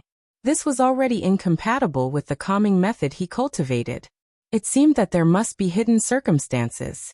You mean Gu Yenting poisoned me? I once smelled the trigger for this sort of love-making poison on Imperial Noble Consort Gu. So just now when I saw that paternal uncle emperor had abnormal bloodshot eyes, and there were blue eye circles, I guessed that you were affected with this kind of poison. Lu Muyen retracted the hand on Yin Tianchen's wrist. After checking your pulse now, I can be certain that you've been poisoned by love-making poison. Hearing Lu Muyan's words, coldness couldn't help but rise in Lu Zhantian and the purple-clothed man's eyes. There were indeed many obscurities and much darkness in the palace, but Gu Yenting poisoning Yin Tianchen with love-making poison stepped on their baseline. It was undeniable that Yin Tianchen was the present age's most righteous monarch, and at middle phase Sword King cultivation base, he could live at least 200 or 300 years. After he was inaugurated, he exerted himself in prospering the country, ensuring the kingdom was rich and the people were strong. And Yanzhou Kingdom's territory had also expanded a lot. If there was no accident, he'd rule and manage Yanzhou Kingdom for another 100 years. He was also the best candidate for a monarch. But if the toxin in his body broke out and he lost his cultivation base, then he'd most likely die after living for another 100 years. The period in which he was poisoned could also give other kingdoms an opportunity to take advantage of the situation. Crack! The teacup in Yin Tianchen's hand was crushed by him, and his face carried some fury. Come and read on our website Wuxia World Site. Thanks. Lu Muyen glanced at Yin Tianchen's teacup that was shattered into powder, and the corners of her lips curled up as she continued. The loss of cultivation base is just a symptom of the early onset of the love-making poison. If the poison isn't cured, then in the later stages, as long as one adds in a type of insect Gu too, those that are infected by the Gu poison would slowly become a puppet and be controlled by the person who planted the Gu. When she turned into a normal human and studied medicine in the human word, she once entered a continent that prospered in the art of the Gu and learnt the skills of poisoning with Gu and curing Gu. She just so happened to know about the love-making poison Gu that Yin Tianchen was poisoned with. You know so much about this love-making Gu, then Lu girl, you must have a way to solve it? The purple-clothed man turned the Buddhist beads in his hand much faster. Yin Tianchen was his grandson. That girl from the Gu clan dared to have such ideas. She truly deserved to die. Indeed, it can be cured. She was here to do business, and this was just a bait for the transaction. Is it difficult to cure? Yin Tianchen still had a smile on his face, but there was no temperature in his eyes. Lu Muyen replied. The love-making poison hadn't yet broken out for the first time, so it's easy to cure. If your cultivation base was lost in the future, and one planted a Gu in you, then it'd be difficult to cure. In fact, paternal uncle emperor can ask the imperial physician of the empire to examine the center of the sole of your feet. There must already be initial symptoms of poisoning there. No need. Little girl, you can cure this poison, so it'll naturally seek you to cure it. Yin Tianchen displayed trust on his face. Lu Muyen smiled and said, then he'll have to go back and prepare a few spiritual herbs and treat it for you in a few days. She also added in her heart, and also give you time to investigate this kind of poison. All right. The cure will depend on Lu girl then. After curing it, paternal uncle emperor will thank you greatly. Yin Tianchen was also anxious inwardly. If it truly was like what Lu Muyen said, then he'd face the complete loss of his cultivation base, and end up being under Gu Yenting's control. He naturally wouldn't be reconciled. Originally, Gu Yenting was just a bait placed by the imperial family on the surface of the water, wanting to catch the big fish in the lake. Yet who knew that he was poisoned by the bait after the wrong move? It truly was ironic. Lu girl, you said before that you wanted to make a deal with the imperial family. It shouldn't just be to cure your paternal uncle emperor, is it? The purple-clothed man smiled enigmatically. This girl was even more crafty than Lu Zhantian, that old little kid, and Lu Muyu, that slippery head. Bringing up Yun Tianchen being poisoned first was probably so that she could have an extra bargaining chip for the subsequent negotiations. If Lu Muyan knew ancestor Yun's guess, she'd probably clap her hands and praise him. The older the ginger, the spicier it was too. Naturally, it isn't only about the poisoning of paternal uncle emperor, that's just in addition to. Lu Muyan smiled sweetly and blinked her eyes at the purple-clothed man. Imperial ancestor, what if I said I still have marrow-cleansing pills? Haha. The purple-clothed man raised his head and laughed, restraining the shock and joy in his eyes. I just knew that you, girl, is even more crafty than your grandfather. Speak, how do you want to trade? Although he suspected that Lu Muyan still had marrow-cleansing pills in her hand, but he wasn't certain. After all, it was already incredible that so many such heaven-defying pills could spread around. Who knew that she really had some left in her hands? It seemed that the hidden master behind little Lu girl really pampered her dearly. No matter what conditions she made, their imperial family wouldn't suffer too much. Come true one. This was a bit tricky to translate. Is the name of a type of plant, the silk tree or acacia tree. I'm not good with botany lol. But it's also a euphemism for make love. I just went ahead and translated it into the euphemism meaning, because it makes more sense and that's exactly what the poison is. I'm sure everyone knows Watgis, what with the super popular Reverend Insanity being all the hype these days haha. At least, it was everywhere in the FB groups I joined. Butga's also been used in a lot of sea novels too. It's mostly, if not always, depicted as a type of insect and depending on the novel, the explanation of how to raise goo is different. In general, and in mythology, goo is a type of black magic I guess described as a type of poison where several venomous creatures, centipede, spider, snake etc., are put into a closed container where they devour one another and eventually concentrate all their toxins into the lone survivor. There are some differing versions of the story, including things like what the goo is used for, where it originates etc., but that's about it in general. 3. The older, the wiser, basically. Note alrightio. First update of the day, another coming at 6 p.m. Australian Eastern Daylight Time today too. Double updates will ideally continue until the end of the school holidays at the end of January, but as circumstances could change. As usual, we'll update changes.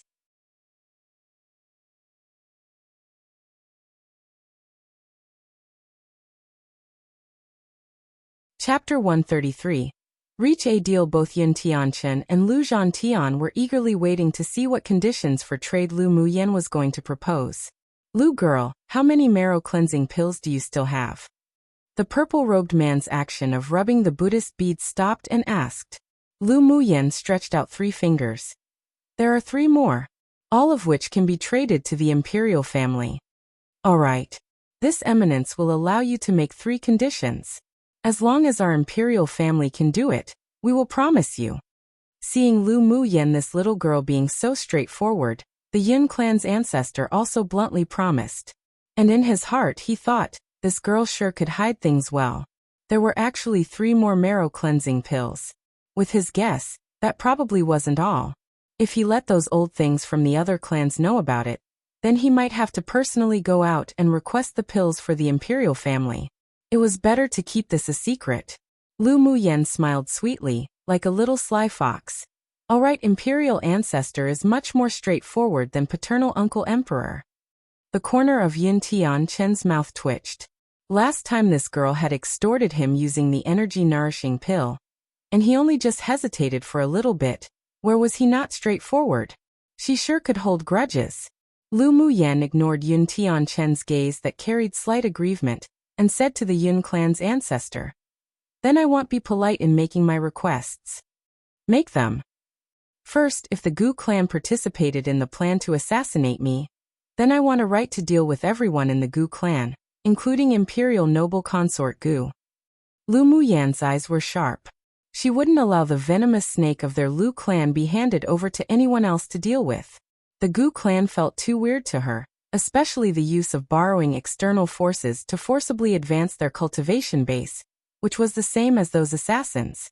They definitely wouldn't be as simple as they appeared on the surface, and being merchants for royalty was probably also just a cover. Alright. Even if you don't touch the Gu clan, This eminence won't let them go either. There was a deep chill in the eyes of the Yun clan's ancestor.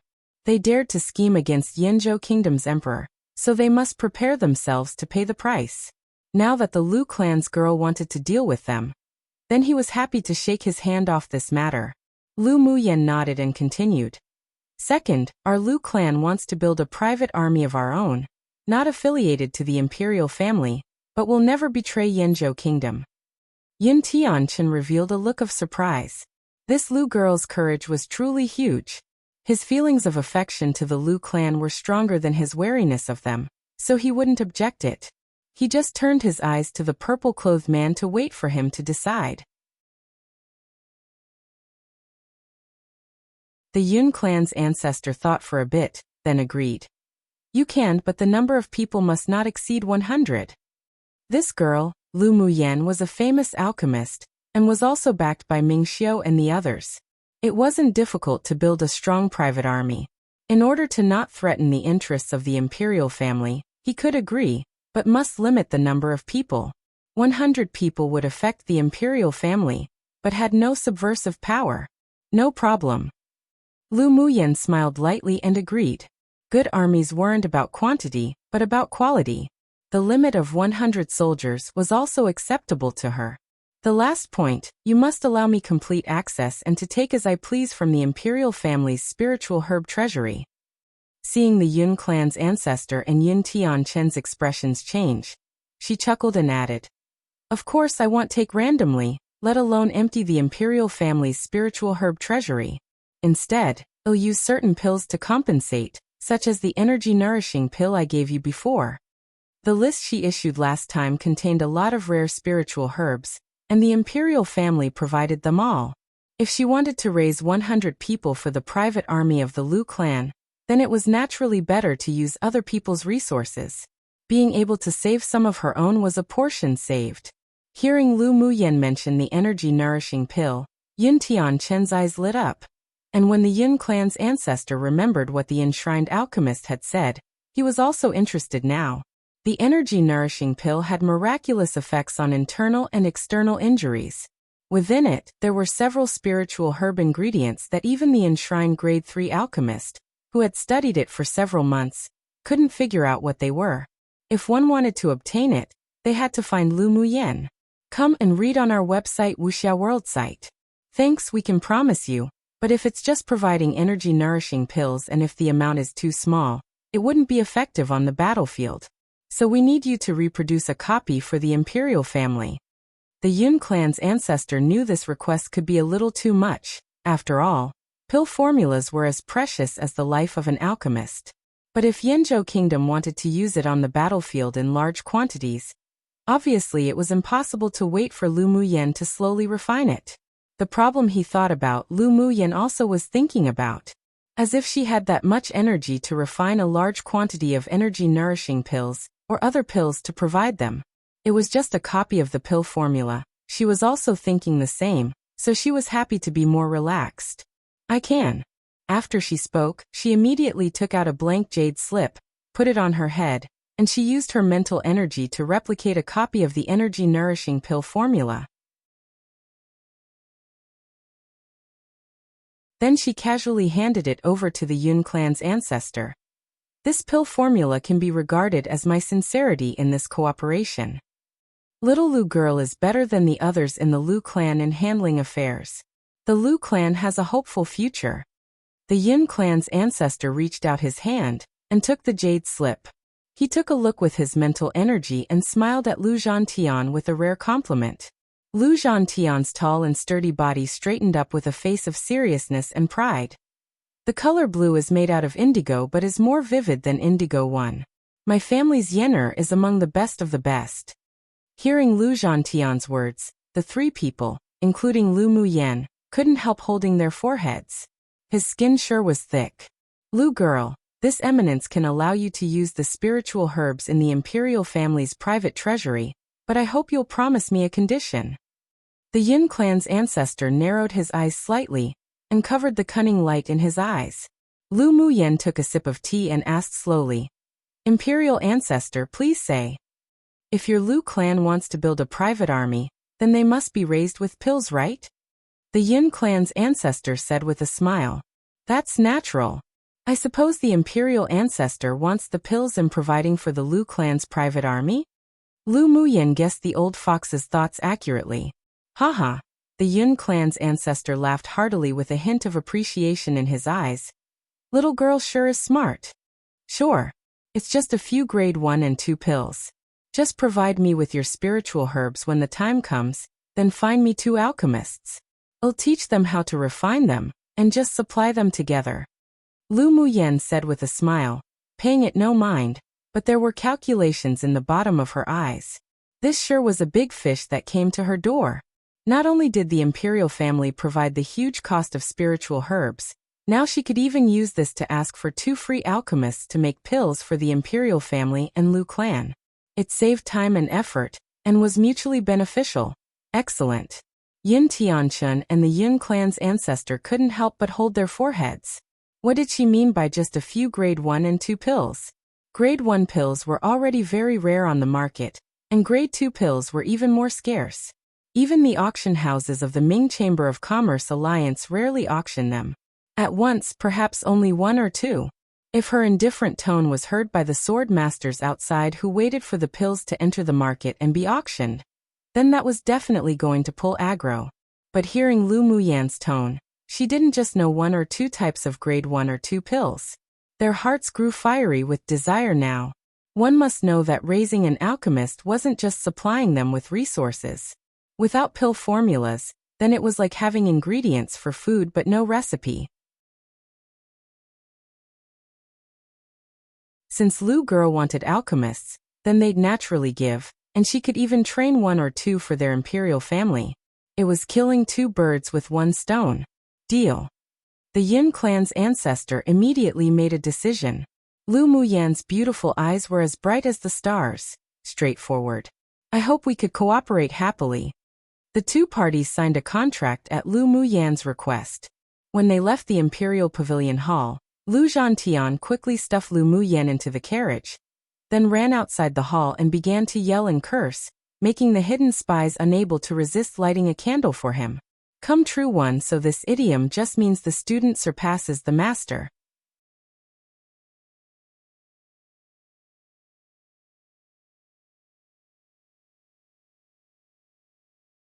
Chapter 134.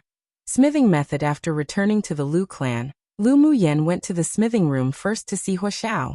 There was a secret courtyard in the Lu clan which was basically unknown to outsiders. After Huoxiao arrived with Lu Muyen's letter, Lu Mou arranged for him to live in it. Lu Muyen still concealed her appearance. After entering the secret courtyard, she went to the specially built smithing room. As soon as she walked to the door, she felt a rush of heat. A layer of restrictions was placed at the door of the smithing room by someone. She raised her lips, swept the restriction with her mental energy, and found a loophole in a flower stand by the door. With a casual wave of her hand, a burst of elemental energy shot out, and the restriction instantly revealed a gap that could just accommodate a person, and she immediately slipped in. With the restriction touched, Huoxiao, who was currently smithing inside, yelled, "Who?" Lu Muyan didn't push open the door directly, but instead stood at the door and said one word. "Me." The door opened immediately and Huoxiao, who had tangled, messy hair and wrinkled clothes, practically flew out from inside. "Little master, you're finally back." Huoxiao felt that tears were about to wet his eyes. His master finally appeared. Lu Muyan glanced at Huoxiao with disgust and went straight into the room, scanned the messy smithing room, and her brows furrowed unconsciously. She found what appeared to be a clean spot, sat down and said, "Huoxiao, can you stop being so sloppy?" Where was this like a smithing room? It was basically a pigsty. No, it was even worse than a pigsty. Huoxiao knew that his little master liked cleanliness, and found that the room was indeed messy, so he scratched his head in embarrassment and said, "Little master, I've been focused on studying a magic treasure and forgot to clean. I'll clean it up later." "How it is? Are you used to living here?" Lu Muyan also knew his natural disposition, and no longer remained tangled up with the issue of hygiene. Either way, only Huoxiao himself lived here. Huoxiao nodded. "I'm used to it, but I just miss little master." The corner of Lu Muyan's lips twitched slightly. What did she have that was worth for him to miss? Enough, I'm here to ask you about your future plans. Naturally, I want to follow Little Master. Huaxiao winked at Lu Muyan and made a look as if he had suffered bitterly and nursed deep hatred, saying pitifully, Little Master, you won't not want me anymore, right? Since I accepted you as a disciple, I naturally not want you. Lu Muyan pushed Huaxiao, who had neared her, away. Just how long hadn't this person taken a bath? In fact, I need to trouble you for something. You're my master. Please tell me if you have anything to order. Saying you need to trouble me makes it feel as if I'm an outsider. Huaxiao said with a smile. Lu Muyan felt that she indeed didn't choose incorrectly when she accepted this disciple. She took out a jade slip from her interspatial ring and threw it to Huaxiao. This is a method for smithing which is perfectly suitable for you to use right now. You can come to me and ask if you have any questions. Huaxiao's eyes beneath his messy hair were astonishingly bright. He carefully took the jade slip and probed it with his mental energy to study. As he read and read, he unconsciously became engrossed by it. Half a day later, when he snapped out from reading the smithing method in the jade slip, he discovered that his little master was already no longer in the room. After hurriedly running out of the room and looking around, he found Lu Muyan drinking tea in the shade under some vines in the courtyard, enjoying the cool. Little Master.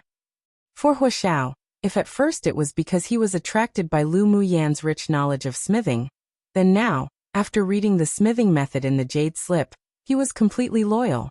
This kind of smithing technique could cause a sensation in Tianling continent if it were revealed. Not to mention grade 3 or 4 smiths, probably even grade 5 smiths or even higher-level smiths would desire it. Is there anything you don't understand after reading the jade slip? I'll stay in the imperial capital for 3 days. In the 3 days, you can come to me to resolve any confusions. The smithing method that Lu Muyan gave Huaxiao was something that she had thoroughly studied countless times in her past life, so it was easy to answer any questions. Come and read on our website Wuxia World site. Thanks, Huaxiao said with excitement in his eyes. I do. There's a part in this smithing method that said. Huaxiao told her all the parts he didn't understand before, and after Lu Muyan heard it, she gave out incisive answers with 2 or 3 sentences, which made him suddenly become enlightened. He didn't dare to underestimate this little master even more. There was even a feeling of worship for her that rose within him. One questioned and one answered like this for most of the day. Within the 3 days, Huaxiao was constantly studying this smithing method, and whenever he encountered any incomprehensible parts, he would go to the courtyard and ask Lu Muyan. Lu Muyan also didn't conceal anything and clarified for him one by one. On the 3rd night, Lu Muyan discussed with him again before leaving. Huaxiao, I have to leave the imperial capital for some time for some things. You can just stay in this courtyard researching the smithing method, and stabilize your understandings as a grade 3 smith first. All right. I'll listen to everything Little Master says. Huaxiao was currently completely convinced by Lu Muyan, and there was only one thought in his heart. He'd follow her all his life with thickened skin and be hard to shake off. Lu Muyan smiled with satisfaction and said, I'm going to build a private army of 100 people for the Lu clan. Their magic treasures will be handed over to you to forge, and I'll let my dad send you the materials. What were disciples used for? After teaching, naturally they were used for hard work.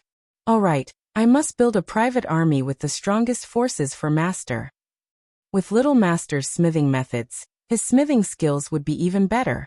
Making high-quality magic treasures for 100 people would merely take some time and effort, but it was his honor to do things for his master. Lu Muyan nodded with a small smile and stretched out her hand to pat the cleaned Huaxiao. Smithing is a must, but you must also take care of your body too. Little Master, I'll combine work and rest like you said, so you can go to the Yi clan with an ease of heart. Leave the magic treasures the Lu clan needs to me. Huaxiao was deeply moved in his heart. After living for so long, no one had ever cared about his body. But he didn't display his feelings, and instead remembered it in his heart. Then thanks for your hard work. Lu Muyan didn't hesitate to exploit this disciple, but she was also exceptionally generous. When she directly gave a piece of heavenly frost golden crystal to Wuxia earlier, it almost frightened him stupid. It's not hard work. It's worth all the hard work as long as it's for little master.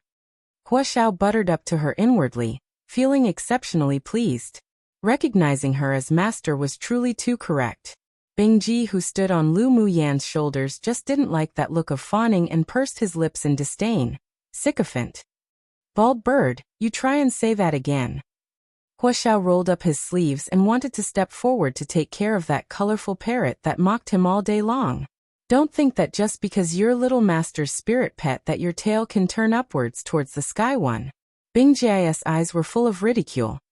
Just you a sloven, and you dare threaten this uncle too? TSK, go cultivate another 100 years. Do you believe that lousy 3 will pluck all your feathers out? Wuxia stretched out his hands to try to catch the colorful parrot. Lu Muyan couldn't help rolling her eyes. This human and that bird argued as soon as they saw each other. Her head hurt just from listening. Enough. Wuxia, you go back and rest. I'll be leaving. Lu Muyan stopped Wuxiao's outstretched hand. Otherwise had definitely chased the bird all over the yard chaotically. Master. Wuxia looked at Lu Muyan aggrievedly. Why don't you stay one more night and leave tomorrow morning? He actually felt really reluctant for little master to leave. She was beautiful and kind-hearted, talented and had high comprehension. He really didn't know which stinky boy would be blessed with her in the future.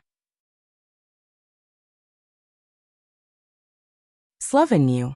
Just as Bingji wanted to continue taunting, he was stopped by Lu Muyan's gaze that appeared to be throwing a cold knife at him, and he reluctantly shut his mouth. Come true one like stick your nose up to the sky, meaning to be arrogant. 2 arrogant term of self-address. 3 just a reminder that lousy technically translates to your father, but in this case, considering its usage in another novel of this author's, translating it to your father is just weird. It's an arrogant way of saying I, used often by men. I'm going to keep it as it is. Geez, these numerous self-addresses that they have to the point I can't even find any more translations for it, lol note. So I realized that I used master to translate 2 different words, and, technically speaking, they're both translated as master everywhere else you look, Google, other novels etc., probably. But also has the meaning of owner, which is what Lu Muyan is to Bingji. Well, you'd often hear it as Shifu in English-speaking movies and shows or whatever. Is a master that might teach you things like a teacher, but more intimate because being of someone usually means they teach you practically everything they know and you inherit most, if not all, their knowledge, usually. And you as a disciple, get other benefits like obtaining special magic tools or weapons or stuff much easier, usually as gifts. Anyways, point is, if you see the words little owner or owner come out of Bingji's beak in future chapters, to translate, that's me once again, deciding to change the translation lol. Which means I'll also once again go back to change the translation in previous chapters, when I'm bothered XD.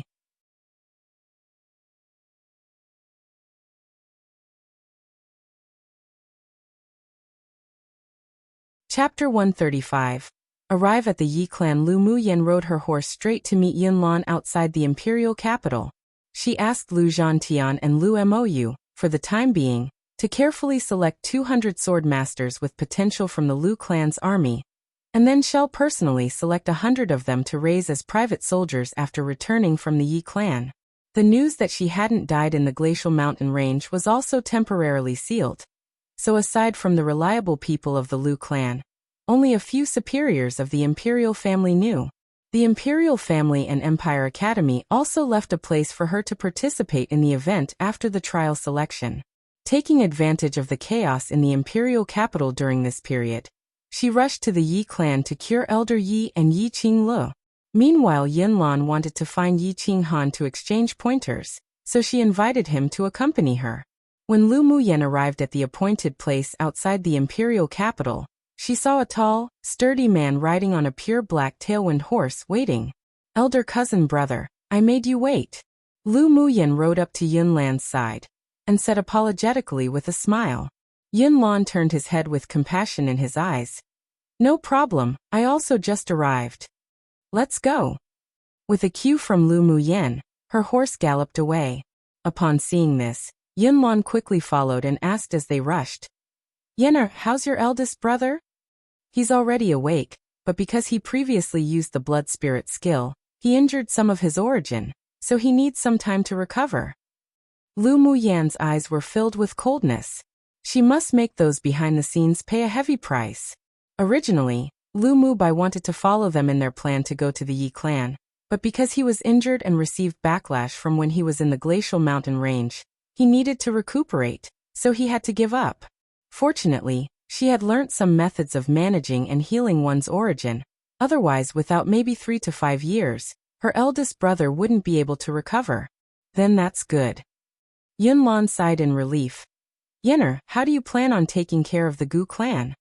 The methods used by those in black to forcibly increase their strength was exactly the same as that displayed by Gu Yanran. It was absolutely impossible to say that there weren't any connections between the two. I'll wait until they reveal their own cloven hoof one. I always have a feeling that the Gu clan's very weird.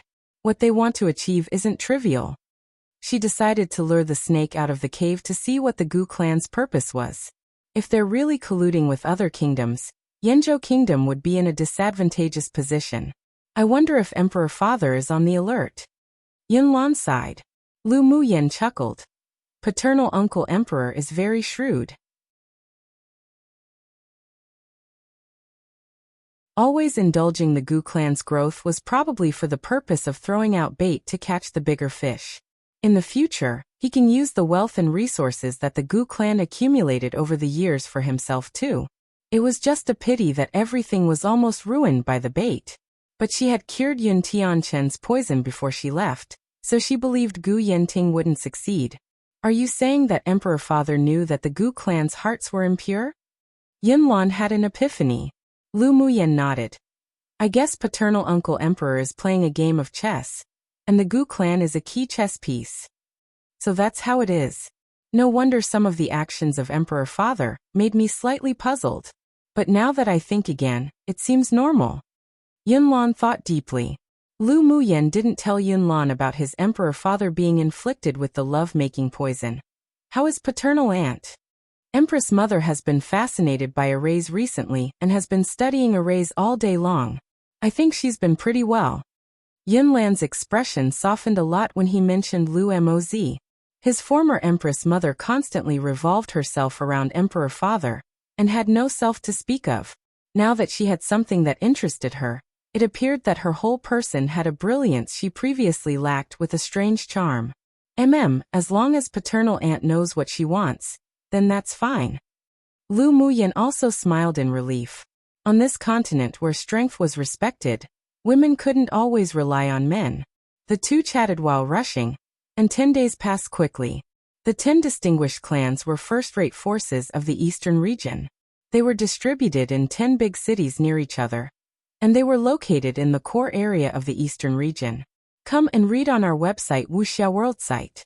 Thanks, the prosperity of each of the 10 distinguished clans' cities were not inferior to that of the imperial capital, and was even larger and more prosperous.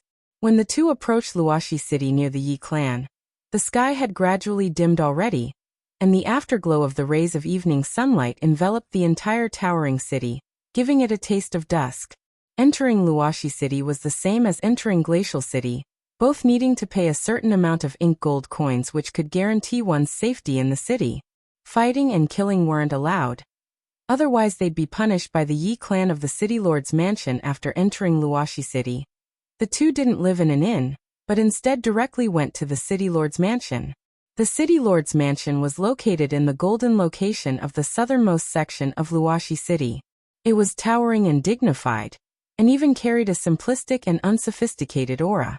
There were 2 teams of guards guarding the gate, but there weren't any Qilin statues at the gate of the mansion like other mansions. Instead, there were 2 tall and majestic Tier 4 white Lin lion demonic beasts guarding it. Both demonic beasts carried a strong sense of righteousness, and squatted on their heels on the side without being distracted. As long as someone approached, they would cast fierce gazes towards them, and those who had little courage simply wouldn't even dare to pass. It deserves to be a clan of spirit beast masters well known throughout the entire eastern region. They used Tier 4 demonic beasts just to guard the house. Yunlan couldn't help but sigh with emotion as he dismounted his horse and stared ahead. Lu Muyen smiled. How can you rank second without the means and skills? Roar! Seeing outsiders approaching, the two white lin lions roared at them with warning. With a smile on Lu Muyan's face, the beast taming method operated in her dantian, and she pulled Yunlan, walking directly forward. Ever since she advanced to the cultivation base of Sword King, she could start to use some secret skills. The first layer of the beast taming method could also begin to operate. As long as the cultivation base of the demonic beast was lower than hers, then she could soothe them all. The two white lin lions suddenly felt a sense of comfort from her, and instantly became quiet. The two groups of soldiers that guarded the outside were surprised to see the two pass by the white lin lions safely. The two lions reacted a little at first, but now they just squatted on the ground and the ferocious looks in their eyes had long disappeared. The captain of the guards, who had better judgment, scrutinized the two, then greeted them with a smile. May I ask what the reasons for your arrivals at our city lord's mansion are? Lu Muyen took out a jade pendant with the word Yi engraved on it, and handed it to the capital of the guards with a faint smile, saying, I'm the friend of your young lord Yi Qinghan. Give him this pendant and he'll naturally know who we are. The head guard took a look at the jade pendant, and his eyes couldn't conceal the shock. This was the young lord's personal token. It was now in the possession of this gorgeous woman with an otherworldly temperament. It seemed that their relationship wasn't simple. Young miss, sir, please wait a moment, I will report it right away. The head guard's attitude became much more friendly, and after speaking, he asked others to take Lu Muyen and Yunlan into the Yi clan's reception hall. Lu Muyen and Yunlan exchanged a glance, then walked through Yi clan's gate with a smile. The Yi clan's city lord's mansion had white marbled steps and carved railings, fine terraces and exquisite rooms, crimson roofs and glazed tiles, high buildings and towers, waterside pavilions and caved fences, all covered with one glance. The most important thing was that every other scenery would be separated by an array. If someone accidentally broke in and didn't understand arrays, then they'd be trapped and be unable to find the exit. After the guard brought the two to the reception hall, they told someone to serve 2 cups of tea, then stood aside like an old monk sitting in meditation, unmoving. Lu Muyen picked up the blue and white porcelain teacup with inked bamboo and took a sip. Suddenly, there was a rush of footsteps from outside the door. Muyen! There were strange emotions hidden in Yi Qinghan's voice, and a tone of pleasant surprise spouted out from his lips and echoed in the hall. Come, true one, saying meaning shall wait until they reveal their own true nature, that you're tuning in to the Li Mei's Wuxia Whispers YouTube channel. We're so grateful for your support, and don't forget to subscribe to join us on this incredible journey through captivating stories. Your generosity through donations truly makes a world of difference, as it's the primary source of revenue that allows me to expand and enhance this channel for you. Thank you from the bottom of my heart for being a part of this adventure.